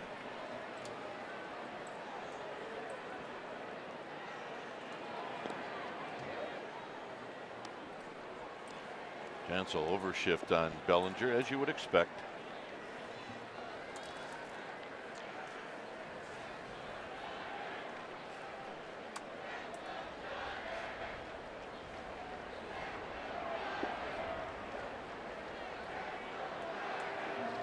Swing. You're going to miss. 1 ball and 1 strike.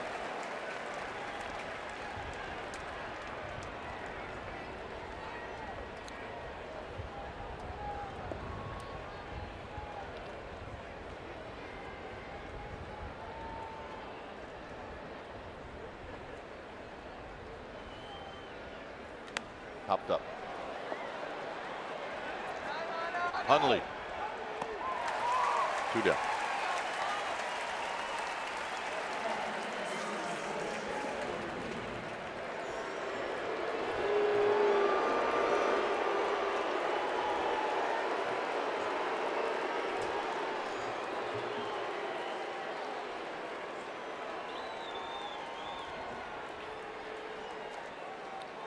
Couple of good fans right there. Stylish. Very stylish.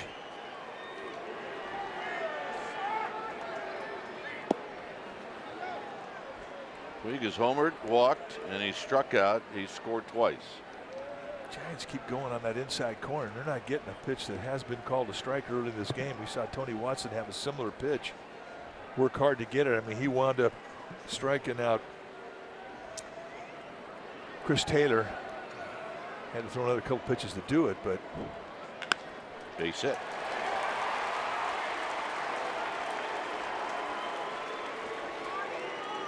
So 2 out single as Melanson heads down to the bullpen, and here's Grandal.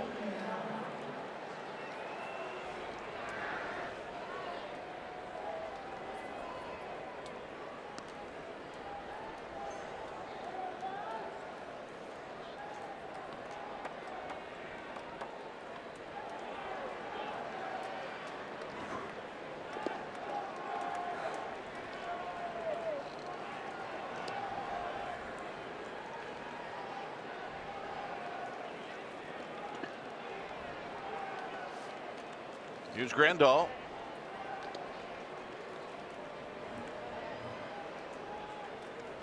That's 10 hits for the Dodgers.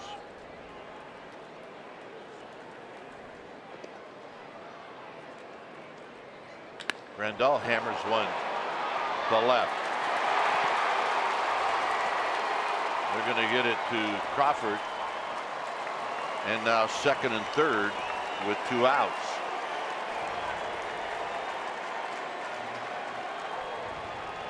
And it's Kike Hernandez.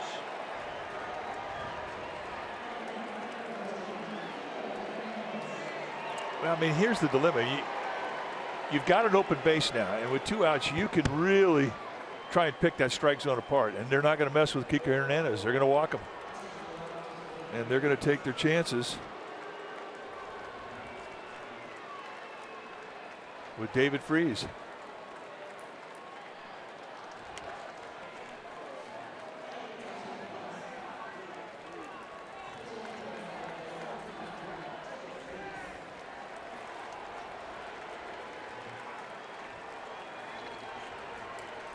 David Freese started last night and went 1 for 2.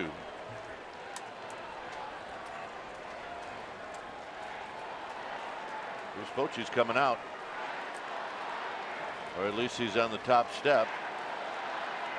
They're trying to find out if Melanson's ready. Well, they're telling Evan Longoria to go talk to Dutch Holland because Melanson's not quite ready. He needs about 4 more pitches.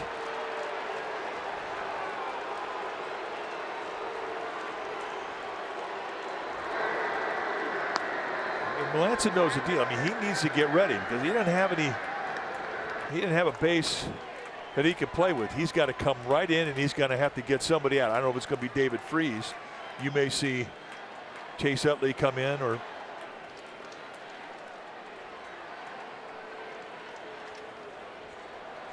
so now here comes Bochy, and it'll be a double switch. Marquis Hernandez made the last out, so Alan Hansen's going to come in to play left field, and Blanco will move to center. Hey, a lot going on. It's September. It's 5-5.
Here in the 7th inning, the Dodgers have the bases loaded with 2 outs.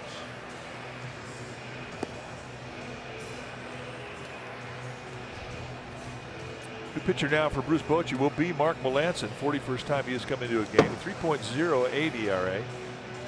31 strikeouts in 38 innings. Melanson will face David Freese. The Giants, or the Dodgers rather, did not counter with Chase Utley. Instead, they're going to let David Freese hit against Melanson, who has faced Melanson 8 times. He's 2 for 8. He has struck out once. The umpires,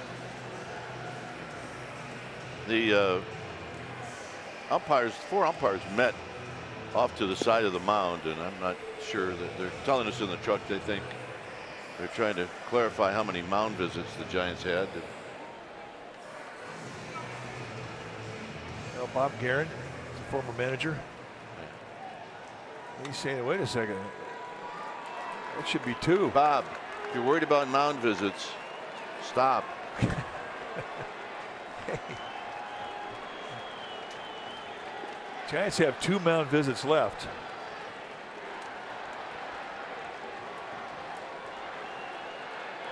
So here's Hansen now in left, Blanco in center, and here's Freese against Melanson in a 5-5 game. Dodgers have put themselves in a situation here with 2 outs and nobody on, and there's a strike. A perfect cutter right on the outside corner at 93. You can't throw a better one.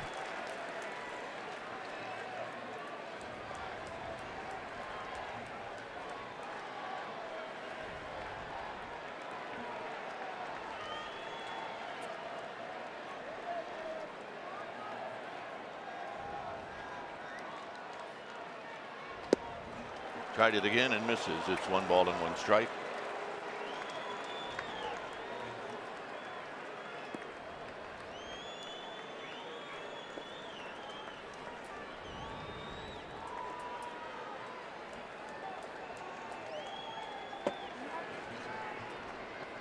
Three steps out. Puig at third. Randall at second. Hernandez at first.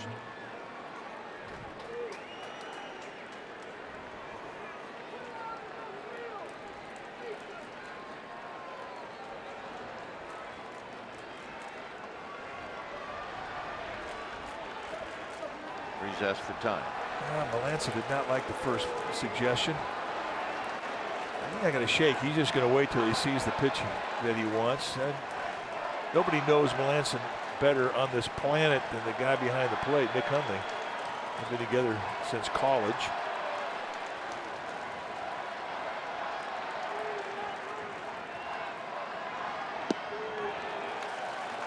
So 3 pitches, 3 cutters. And now in the 2-1 count, he's got to get a little more brave, challenging the strike zone. He had the 2 pitches to nibble, and he did. And both times Freeze spit on him.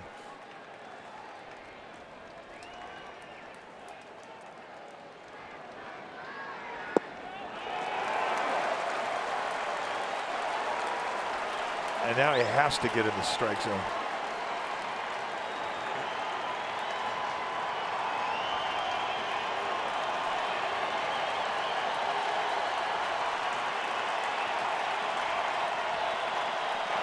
So it's 3-1.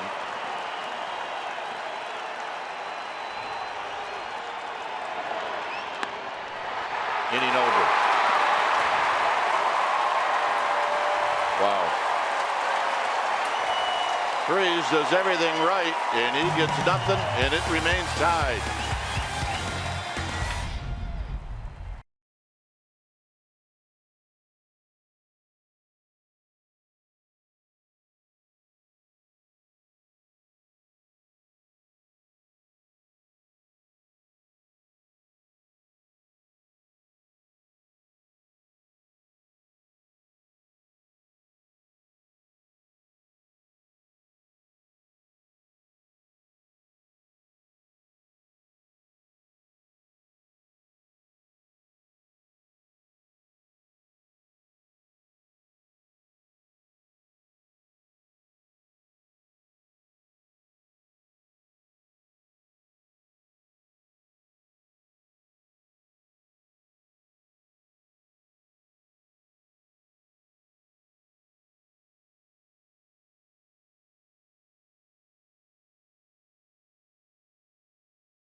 Southwest Airlines. Low fares, no hidden fees. That's transparency.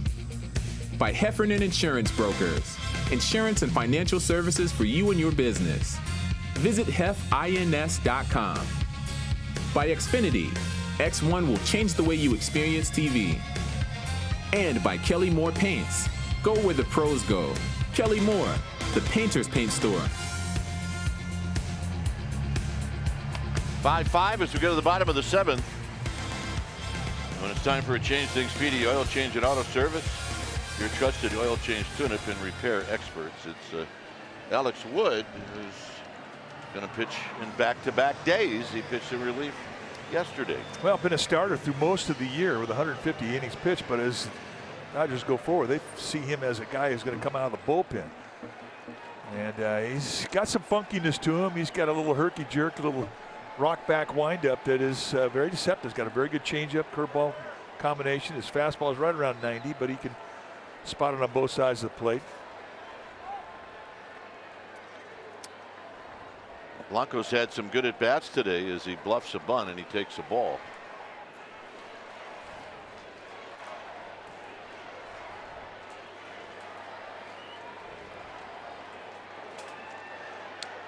No right fielder.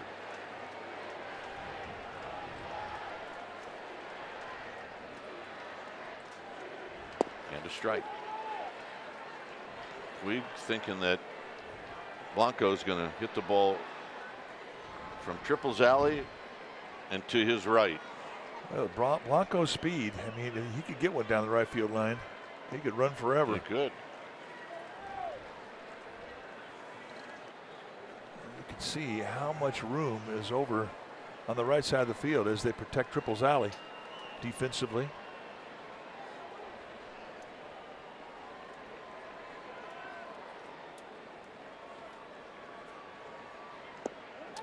And Blanco attempts, so it's 2-2.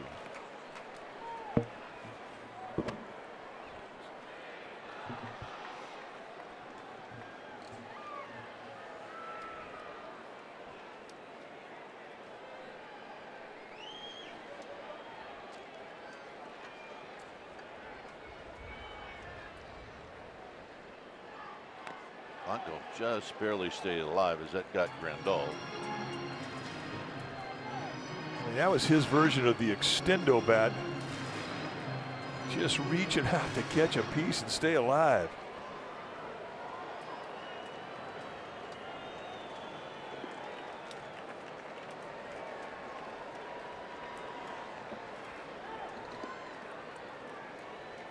The 2-2 got him.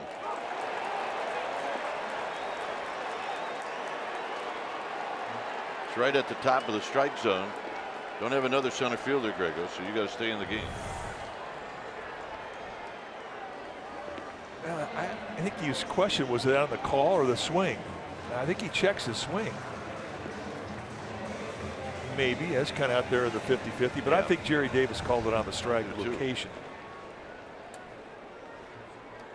He will call high strikes. He's a high ball guy. Here's Hansen.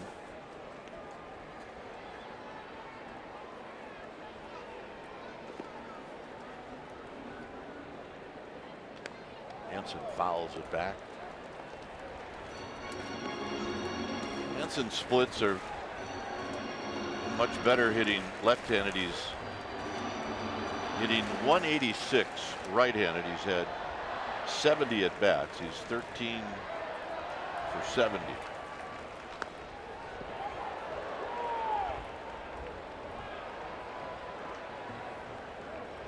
I don't have my ball doodle list, but that's a whiff.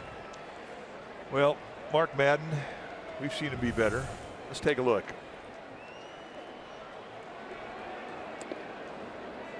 Everybody was just getting out of the way. They're saying hit the ball fair. Hit it fair between the lines. 1-2.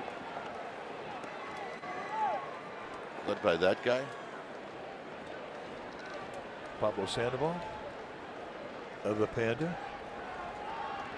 He just kicked Saul off the rail. On the ground foul.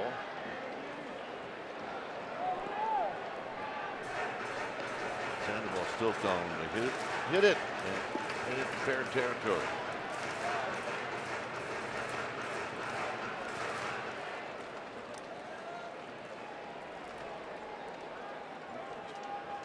Anthony Reyes, part of our terrific training staff. They've been fantastic this year.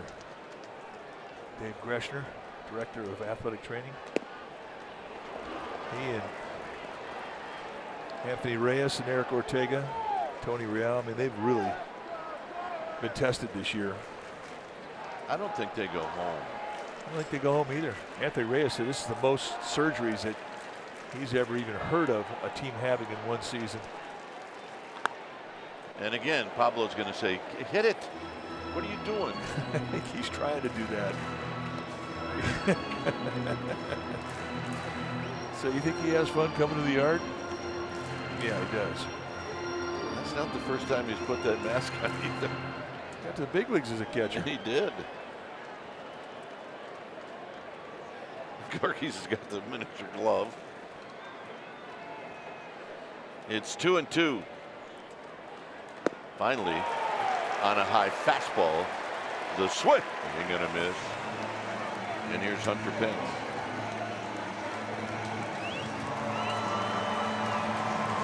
Fans are starting to all look forward now to Hunter Pence's at bats.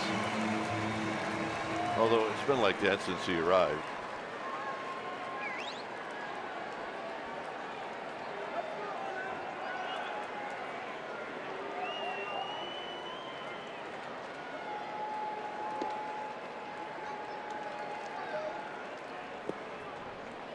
One ball and no strikes.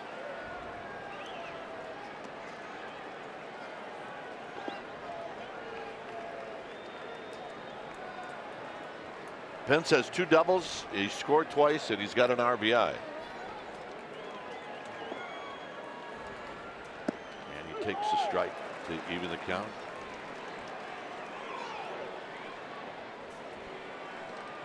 $41,768.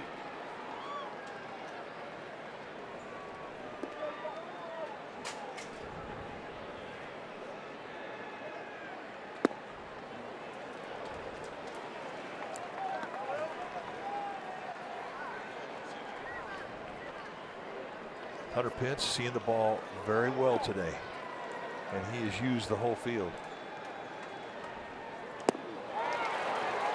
Except on that pitch.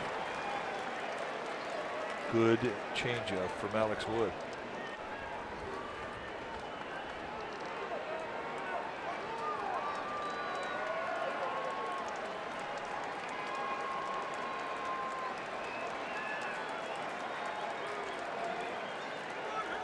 Two and two. No swing. Close. Todd Titchener saying no swing. Oh, that's a pretty good call. It could have gone. Now you need to take advantage of the break.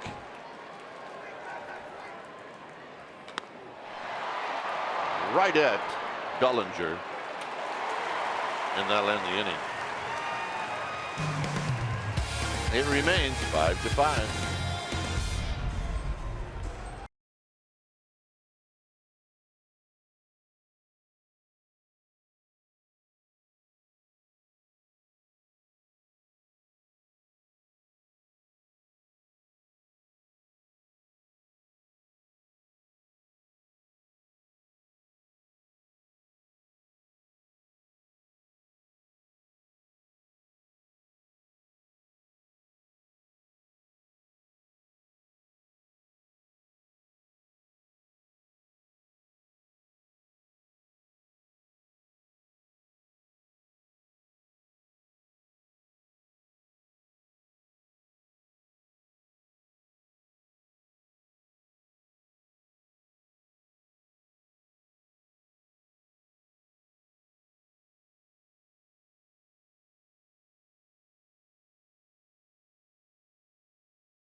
Appreciation Day, Giants and Dodgers. Remember, it's a 12:05 start. You have a chance to win prizes like the 2018 Toyota Tacoma TRD off-road. You get some Get-Eye coolers, AT&T gift cards, Alaska Airlines flight vouchers. 12:05 start, and that Tacoma is looking pretty good. And also, remember the Toyota people very much involved with Buster Posey and the pediatric cancer. Good stuff, Toyota, thank you. Here's Melanson to Taylor. And a curveball down low, not by much. 1 ball and no strikes. Taylor faced Watson with runners at first and third and nobody out as a pinch hitter, and Watson struck him out.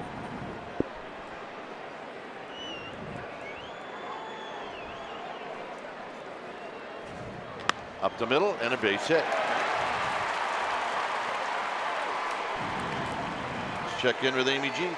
All right, gentlemen, it is time for our Ask Amy G segment. Today's authentic fan question coming from a huge Derek Rodriguez fan. Here's what he wants to know. Does Derek wear glasses, or were the 2 times I saw him wearing them just for style? All right, I went to Derek and I got the scoop. Derek said he actually did wear prescription glasses. They were for reading because he suffered from headaches, but he's so young, he's grown out of them. I hate to tell you, Derek, you're going to grow right back into them at some point. But yes, he did wear glasses. He's not wearing them anymore. They were for reading. If you have a question for a player or a coach, send them in. I'm going to collect them all in the offseason. We'll get ready for 2019. Tweet them to me at Amy G Giants. Gentlemen?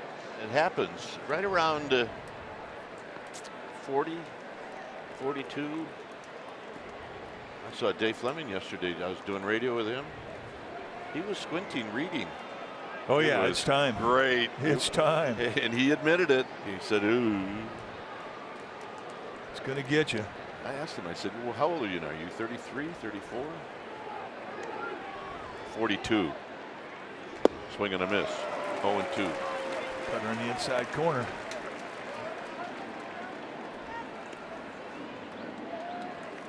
There's Dave. John's got the glasses. Dave's getting there.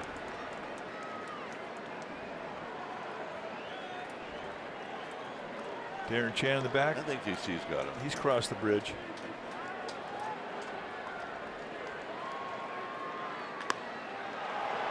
High into right center field for Hunter Pence.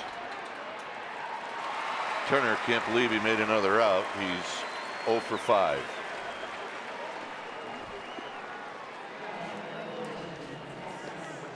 He doesn't have a lot of 0 for 5s. Here's Muncy.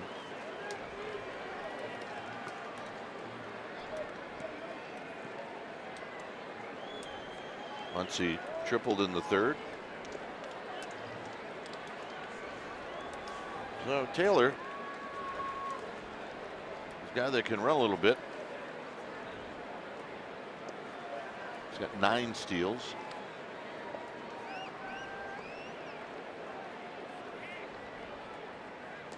And a strike. So what's the Melanson-Muncy history?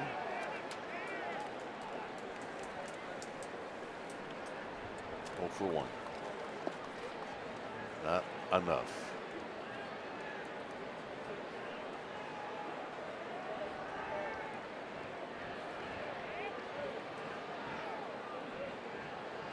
A long set.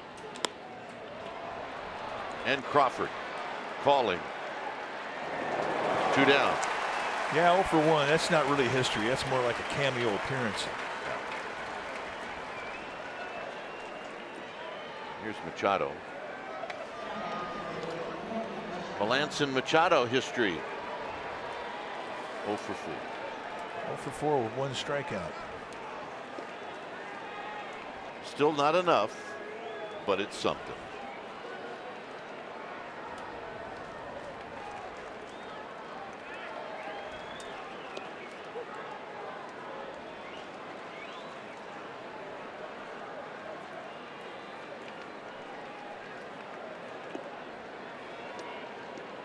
Machado singled in the 1st inning. Big curveball for a strike. He said no, it wasn't. It's 0-1. Yeah, Machado thought it was high. But again, with Jerry Davis, you will see high strikes.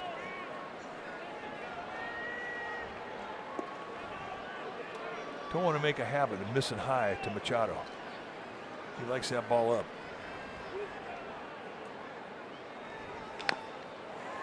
Oh, 2. It's hard to imagine that Machado was on a team that now has lost 113 games. You're right.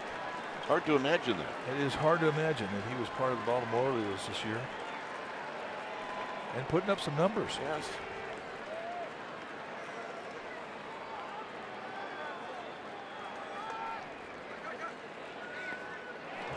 it goes to the backstop. So Taylor is going to head down to second. That's a big 90 feet they just got for free. Well, you got a base open now. You got a left-handed hitter on deck. You got Will Smith in the bullpen. Bochy's not moving at all.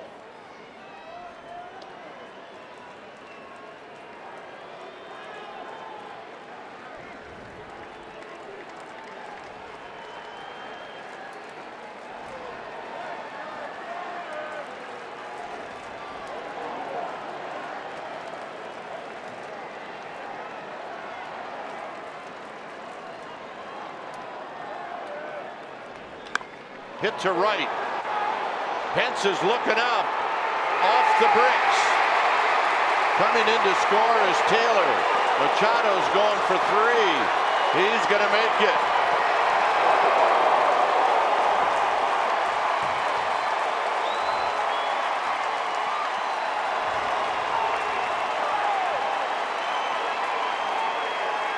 Taking a high cutter and doing what you need to do to beat it. You need to go the other way. Ball off the plate, thinking right field, and Machado's thinking he has it out of the ballpark. And he hits off the wall, stays in the yard, but he gets the job done, and the Dodgers take the lead. That's the last pitch that Melanson will throw today. So Will Smith is coming in. Melanson departs. Dodgers lead 6-5, and we'll be back.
Will Smith is on to face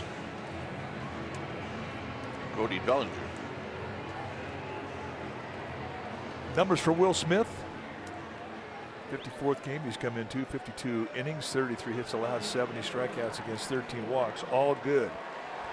And right now he needs to come in and limit the damage.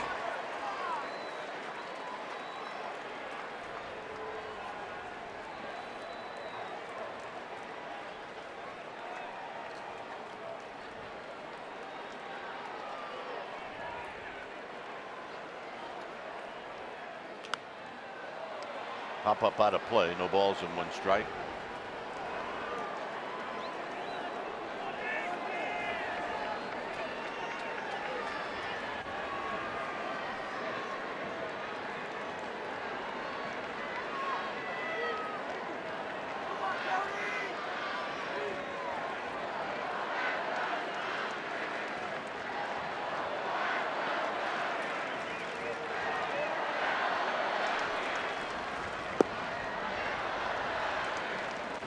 One ball and one strike.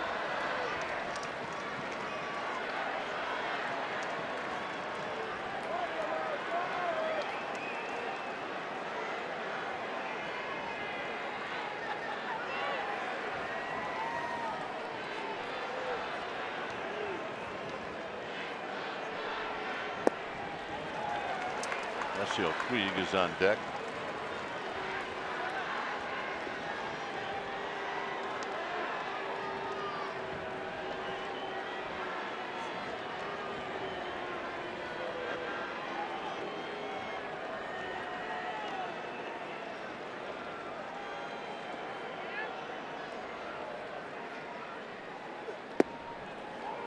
Nope, inside to make it 3-1.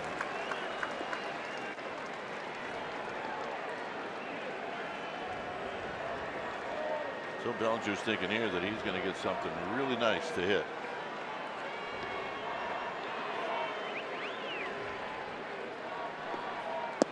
And he gets a breaking ball. That's a pretty nasty 3-1 pitch.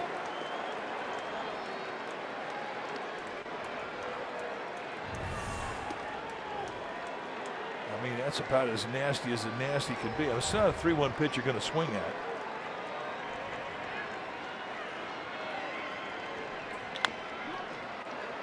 And this ground ball will end the inning. So the Dodgers take the lead on the triple by Machado. It's 6-5 LA.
And what has been a very entertaining ball game. Work for Giants to do here. And it's Joe Panik to face Wood.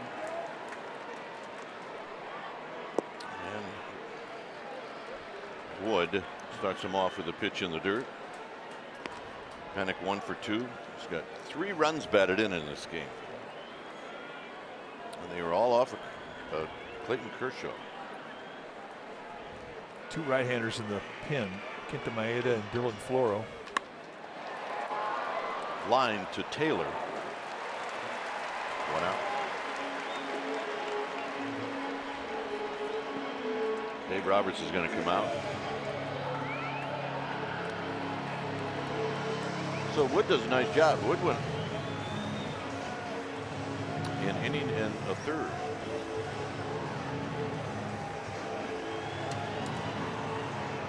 Get to Maeda's coming in at 6-5. We'll be back.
Go back to September 29th, 1954.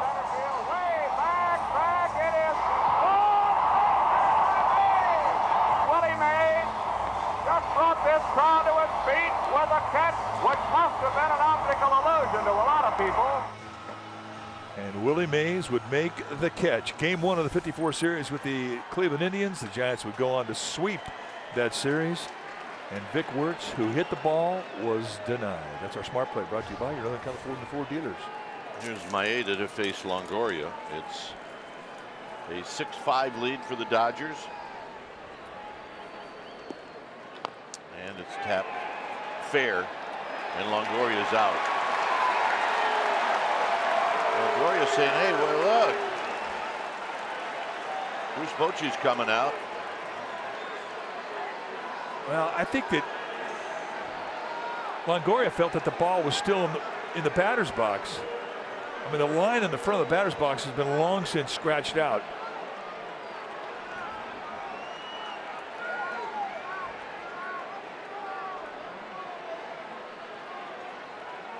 I don't see how this one's going to get changed.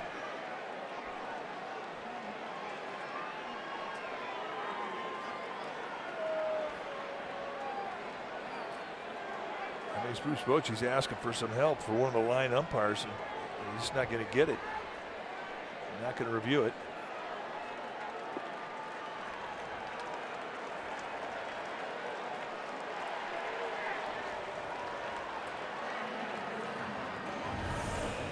Let's take a look and see. Now, in the mind, in the eye of Jerry Davis, that's a fair ball.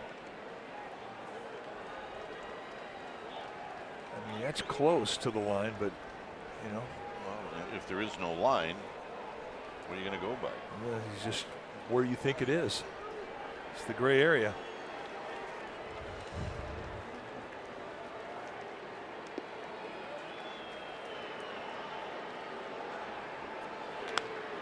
Popped up. This is playable. It'll be Kike Hernandez. He's going to put it away, and that ends the inning. And Maeda throws 3 pitches.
At 11, and we'll have the game for you right at noon.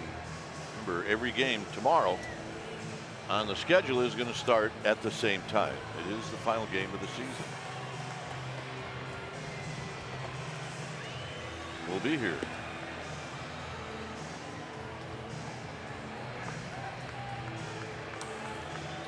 So Will Smith, who got the last out in the 8th, face Yasiel Puig, then Grandal, and then Kike Hernandez.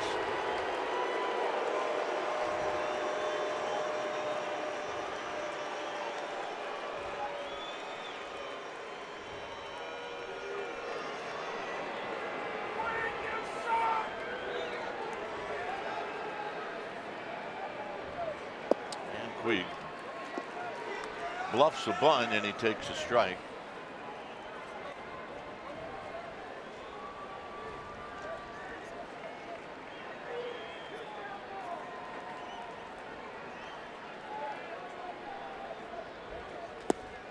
Takes another strike, gets 0-2.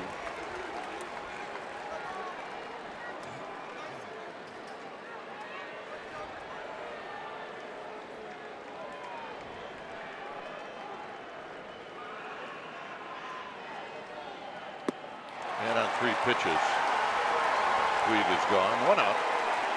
Good morning, good afternoon, and good night.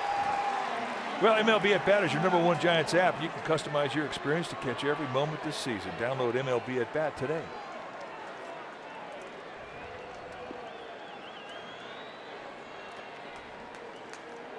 Here's Grandal, who's been on base 3 times.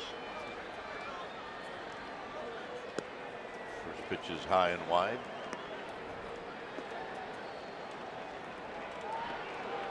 The Dodgers win this game today, they are in. We just don't know as to what role they're going to be in on, whether it be the wild card or they're going to miss all that, win the division, and advance to the 5-game series.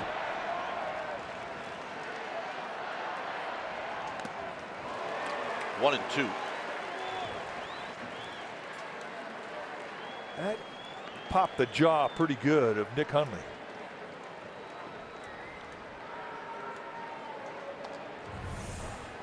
Now this is a direct hit on the mask.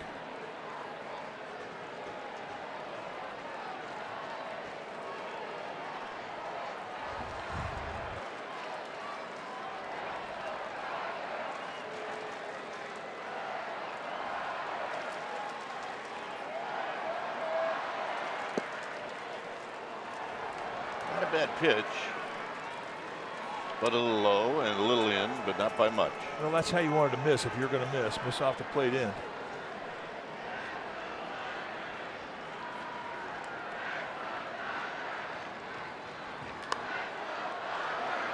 Garcia over by the dugout, and he makes the catch.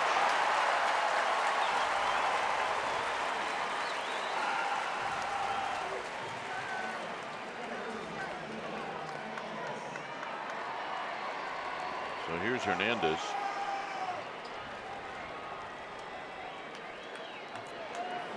Kenley Jansen getting ready to come in. He pitched last night.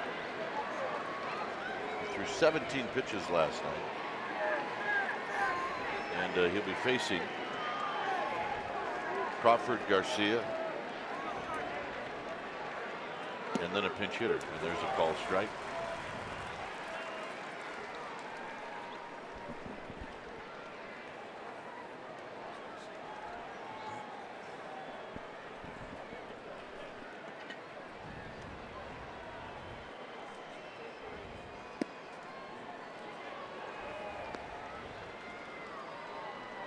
Two outs, nobody on. Maeda is due to hit next, but it won't be Maeda. If Hernandez reaches, it'll be Matt Kemp. 2-1.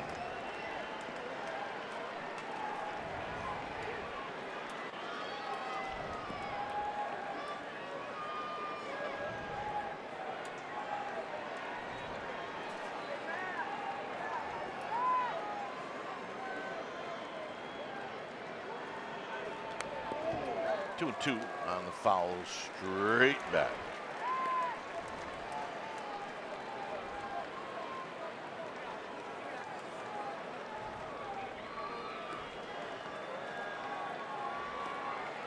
Okay, Kike Hernandez, I don't think he's had a bad at bat in this series.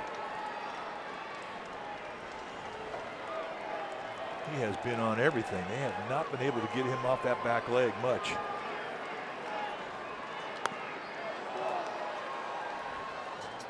Well, he's playing in front of a lot of big guys.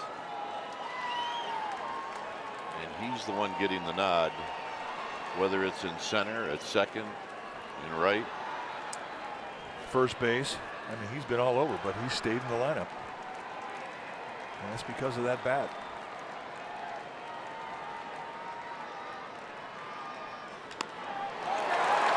And he lines a single into right field. So Kemp will get a chance to hit. Guy saw him just after the All-Star break, and he was hitting about 216, 217, and he's put on about 35 points on his batting average. And to do that in the second half of the season, I mean, you got to get really hot. Very good.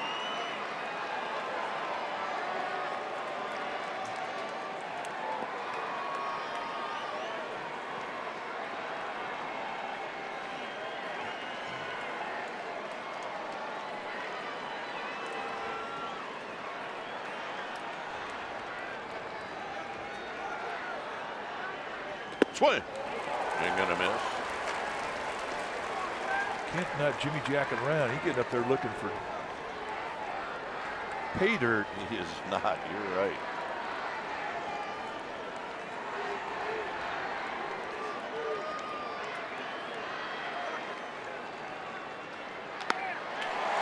And that's a base hit. So back-to-back two-out singles, and it's going to give Taylor a shot. Taylor scored the lead run, the 6th run, when Machado tripled in the 8th inning.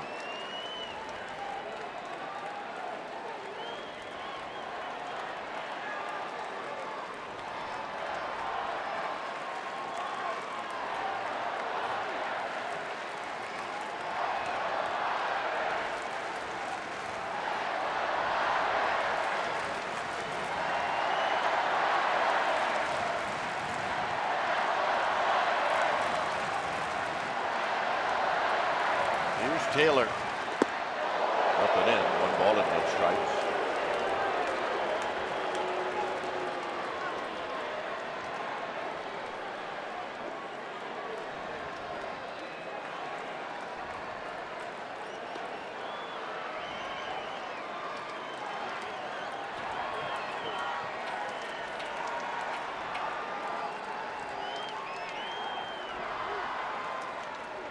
Taylor into the hole and a base hit.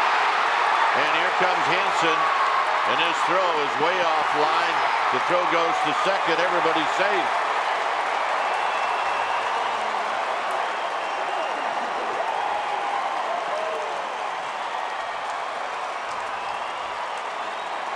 So all of this after 2 outs. And it's 7-5.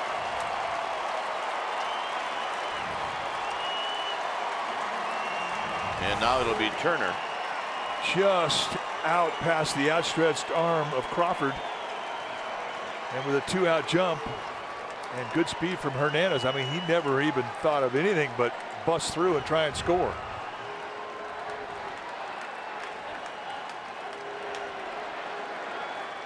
So Turner will take the walk.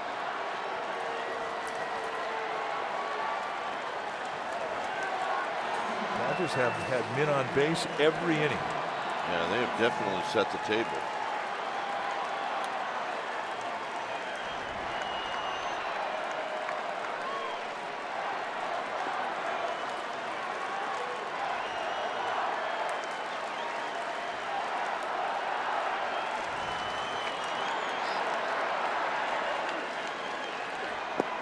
In the dirt, 1 ball and no strikes.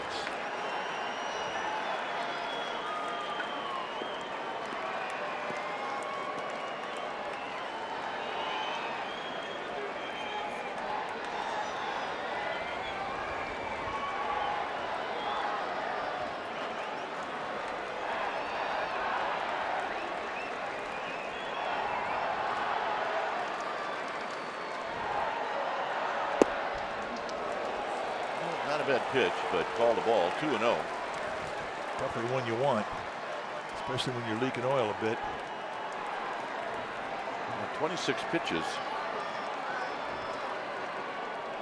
Okert is in the bullpen.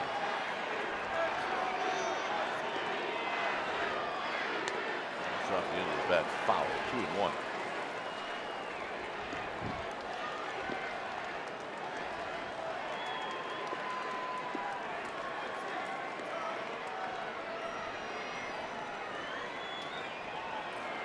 Kemp, Taylor, and Turner are your base runners.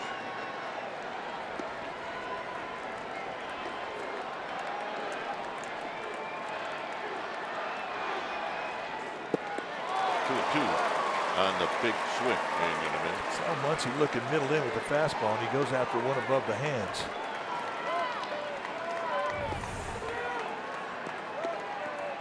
And he saw that thing big and just got eaten up by it. Give you an idea how many base runners the Dodgers have had. This is the 6th at bat for Muncy, and it's not an extra inning game. Hansen coming in. He can't get it. And that breaks the game open.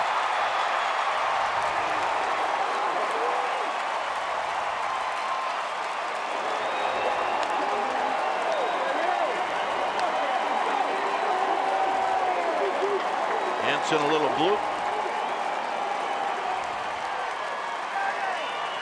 I'll make it Muncy a little bloop. Just trying to fight off a pitch, and lo and behold, you come up with a bases loaded double, knocks in a pair.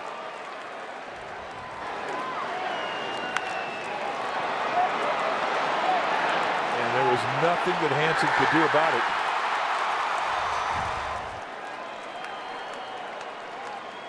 And Will Smith's day is done.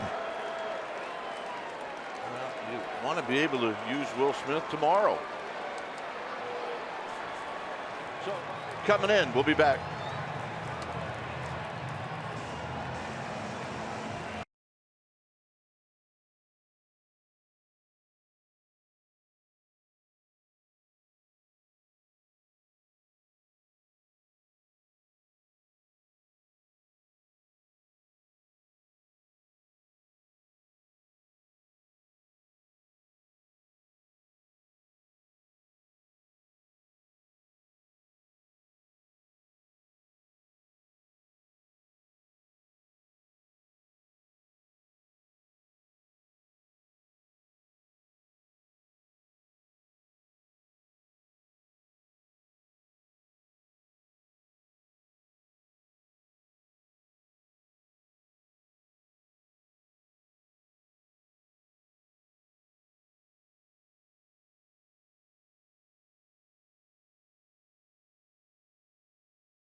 As Okert's going to face Bellinger. Take a look at what Stephen Okert has done in 8 games. He's been very good. Just 2 hits allowed in 5 innings with 5 strikeouts against no walks. 4-pitch pitcher now. He's used a changeup to complement his curveball slider. Fastball low to mid-90s from a low 3/4.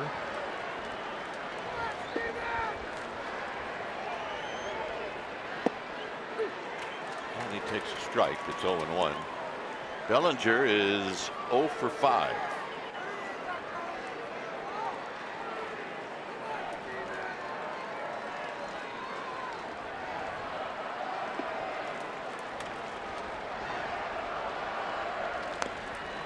Two.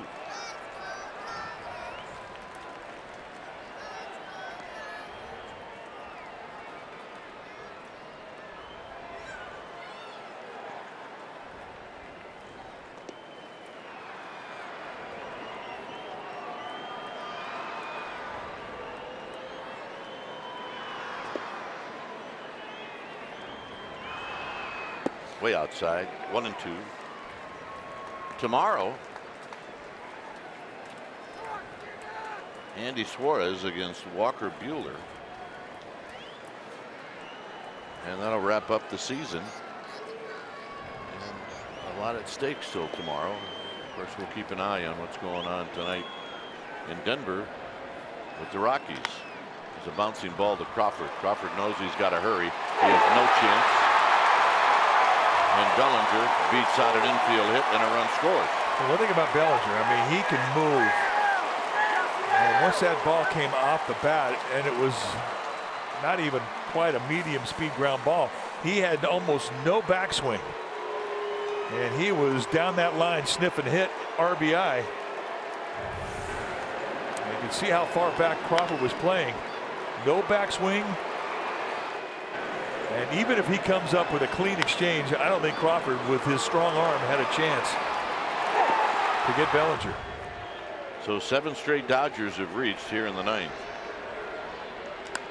And this is hit out to Hunter Pence. And that's going to finally end the inning. Yasiel Puig started the inning with an out and ends it with an out. But 4-run score for the Dodgers.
Area home of the authentic fan.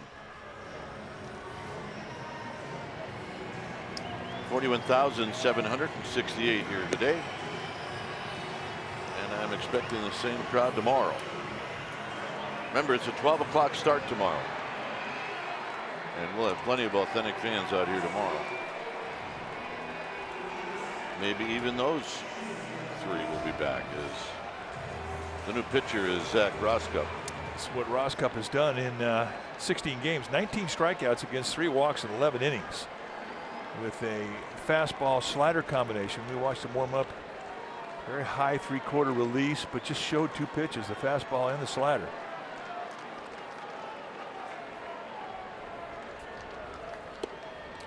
Crawford looks at a strike.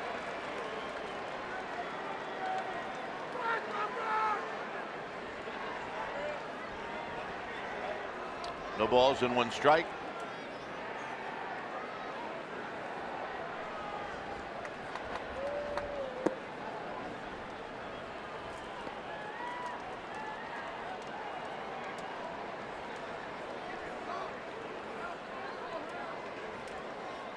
Garcia to follow.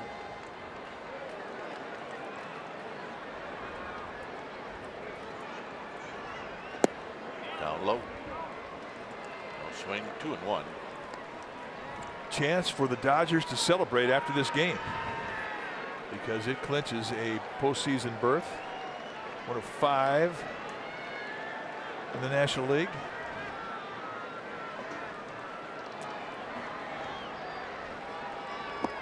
And if you think about it, the Giants could watch the Dodgers celebrate today, clinching a berth, and given what is going to go on in Denver tonight, it would absolutely allow the Dodgers an opportunity to celebrate again tomorrow. It's a possibility. So maybe they'll wait till tomorrow. Or maybe they'll celebrate both times.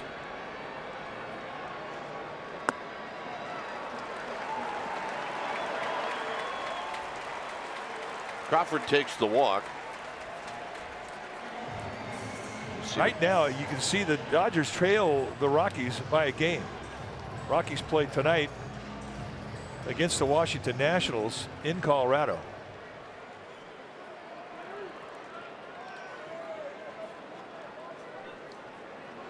There's the wild card race. So the Cardinals would be out. Cardinals would be out.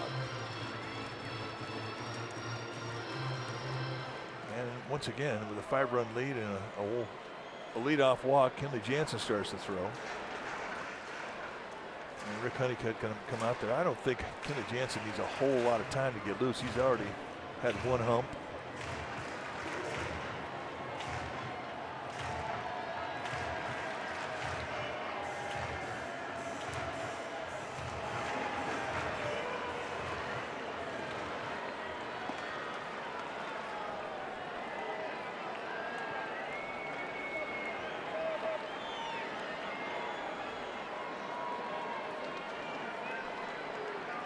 Garcia 0 for 3.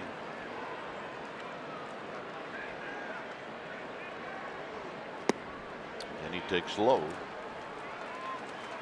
Struck out his last 2 at-bats. Kershaw got him in the 4th. Matson got him in the 6th.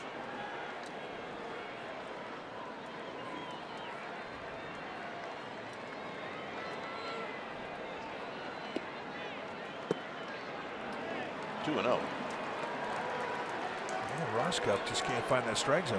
Fisher not biting at that little slider down below the zone. Kelby Tomlinson is on deck. There's a strike. Taken all the way. Down 5, you should be taking a strike.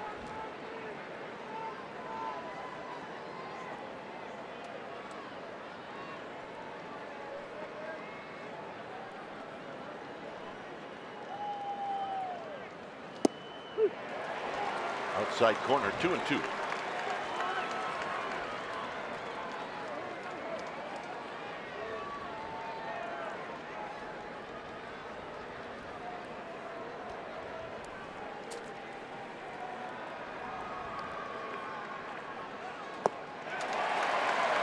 Got him.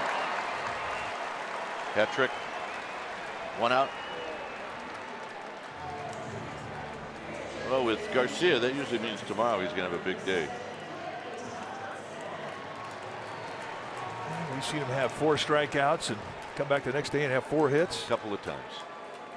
So here comes Dave Roberts, and he's going to Kenley Jansen.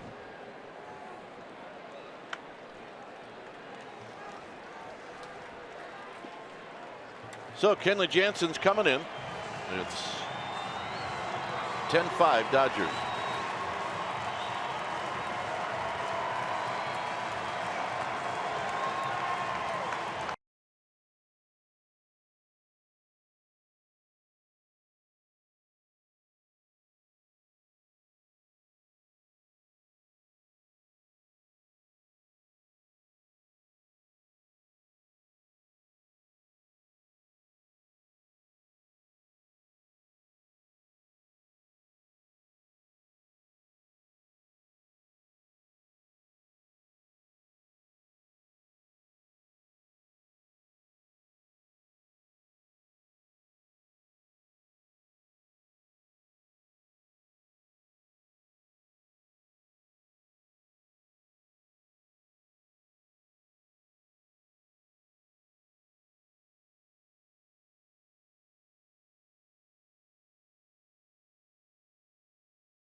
He'll be going after not Kelby Tomlinson, but Chris Shaw.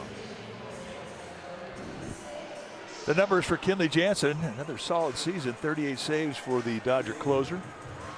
You're going to see low 90s cut pretty much 90% of the time.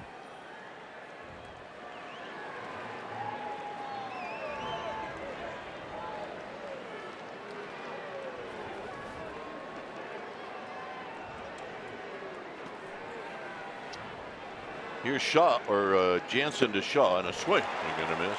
No balls and 1 strike. It's be an interesting at bat for Chris Shaw, the rookie, taking on one of the elite closers in the National League. Shaw, lots of power. Little pop up into center field, and Bellinger's going to put it away.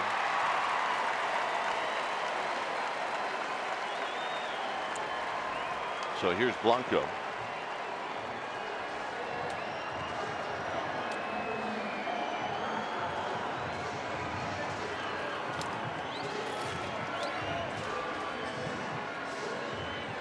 Blanco 1 for 3.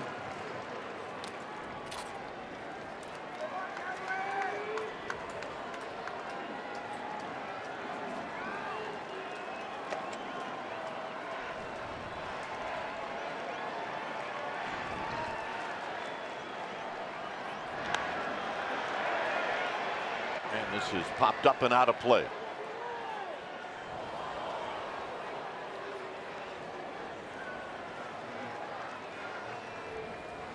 Alan Hansen's on deck.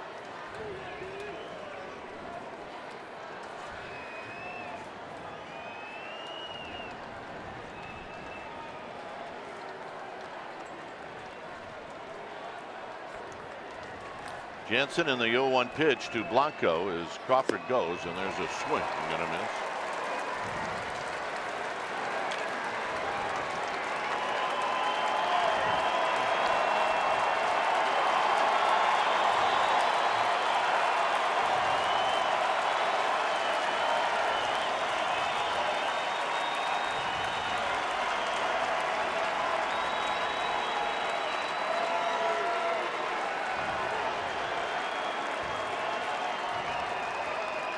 Fouled off the backstop, so we'll do it again.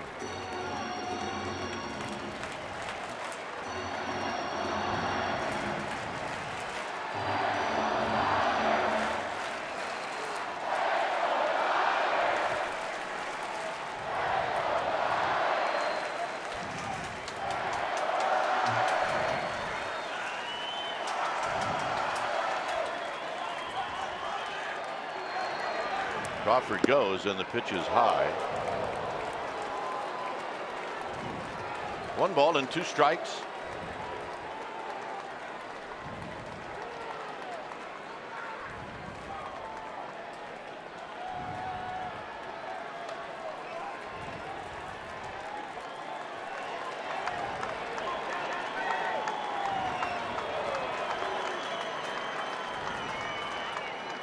Look out.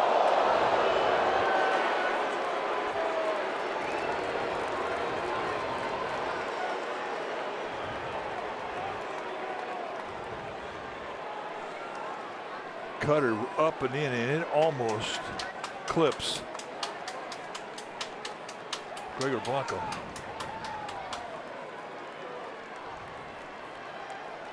Two and two.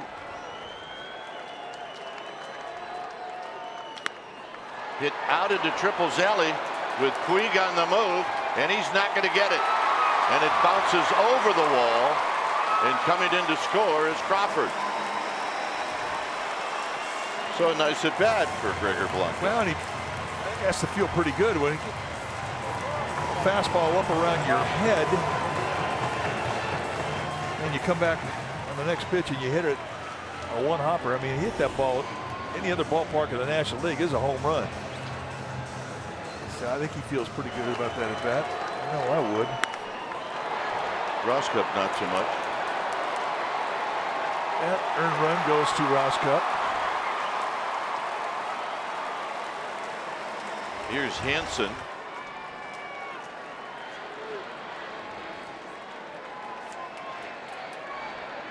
And Hansen takes low, 1 ball and no strikes. That's one Jansen thought he should have had.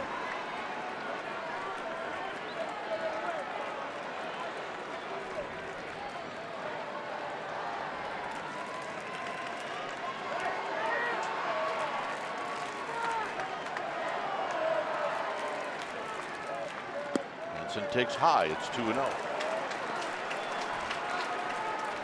Jansen's going to take a walk. Maybe he's unhappy with the umpire by his actions on the mound or off the mound. Or maybe unhappy with himself. Yeah, probably unhappy with himself. You know, in corner pitches, you get some, you don't get some. That's not going to take your concentration away. Not when you've got a 5-run lead. Now all of a sudden it's a 4-run lead. You're upset about it, but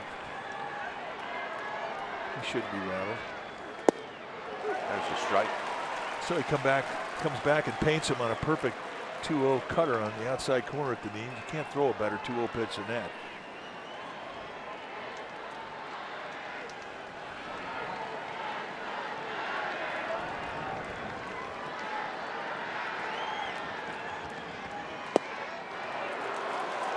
And that missed by an inch.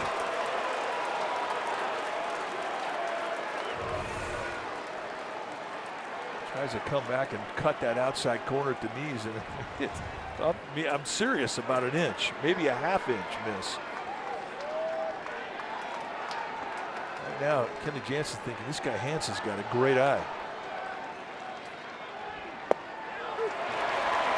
So he moves it over an inch and gets the second strike.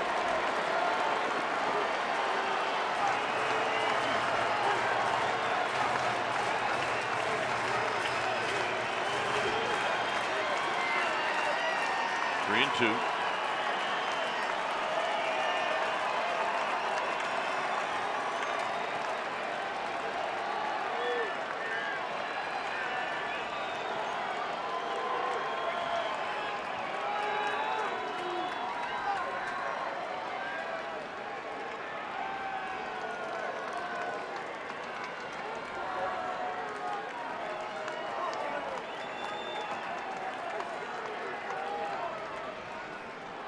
3-2 pitch. Here it is to Hansen, and he fouls it back. That's the one that's so tough to do anything with. When you get that 91-mile-an-hour cutter right on the hands of a left-handed hitter, and the ball just keeps moving into it. It's tough to get the sweet spot of the bat on it.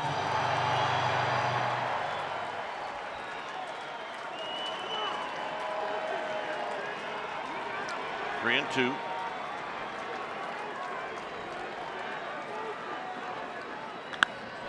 Foul down the right field line and maybe into the water. A loud foul.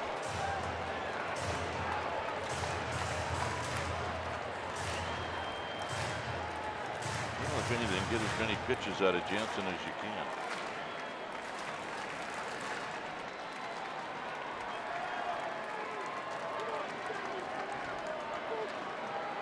Three and two, and now timeout is called.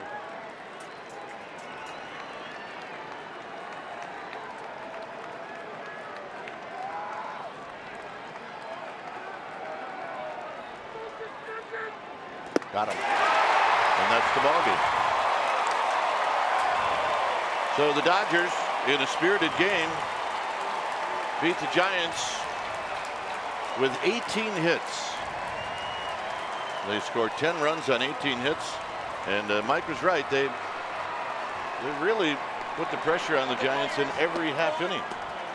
And if you do that, eventually you're going to get a couple of big hits, and they did. Oh, you're right. You set the table 9 times. You are going to find a couple of money hits. And, I mean, the Giants, it's kind of bittersweet. The first time they've ever been able to score 5 runs off of Clayton Kershaw when they got 5 runs off him in 5 innings, and it was a 5-5 game.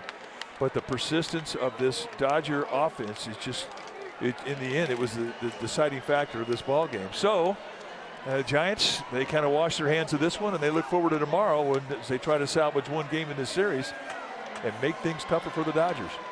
So final score is the Dodgers 10 and the Giants 6.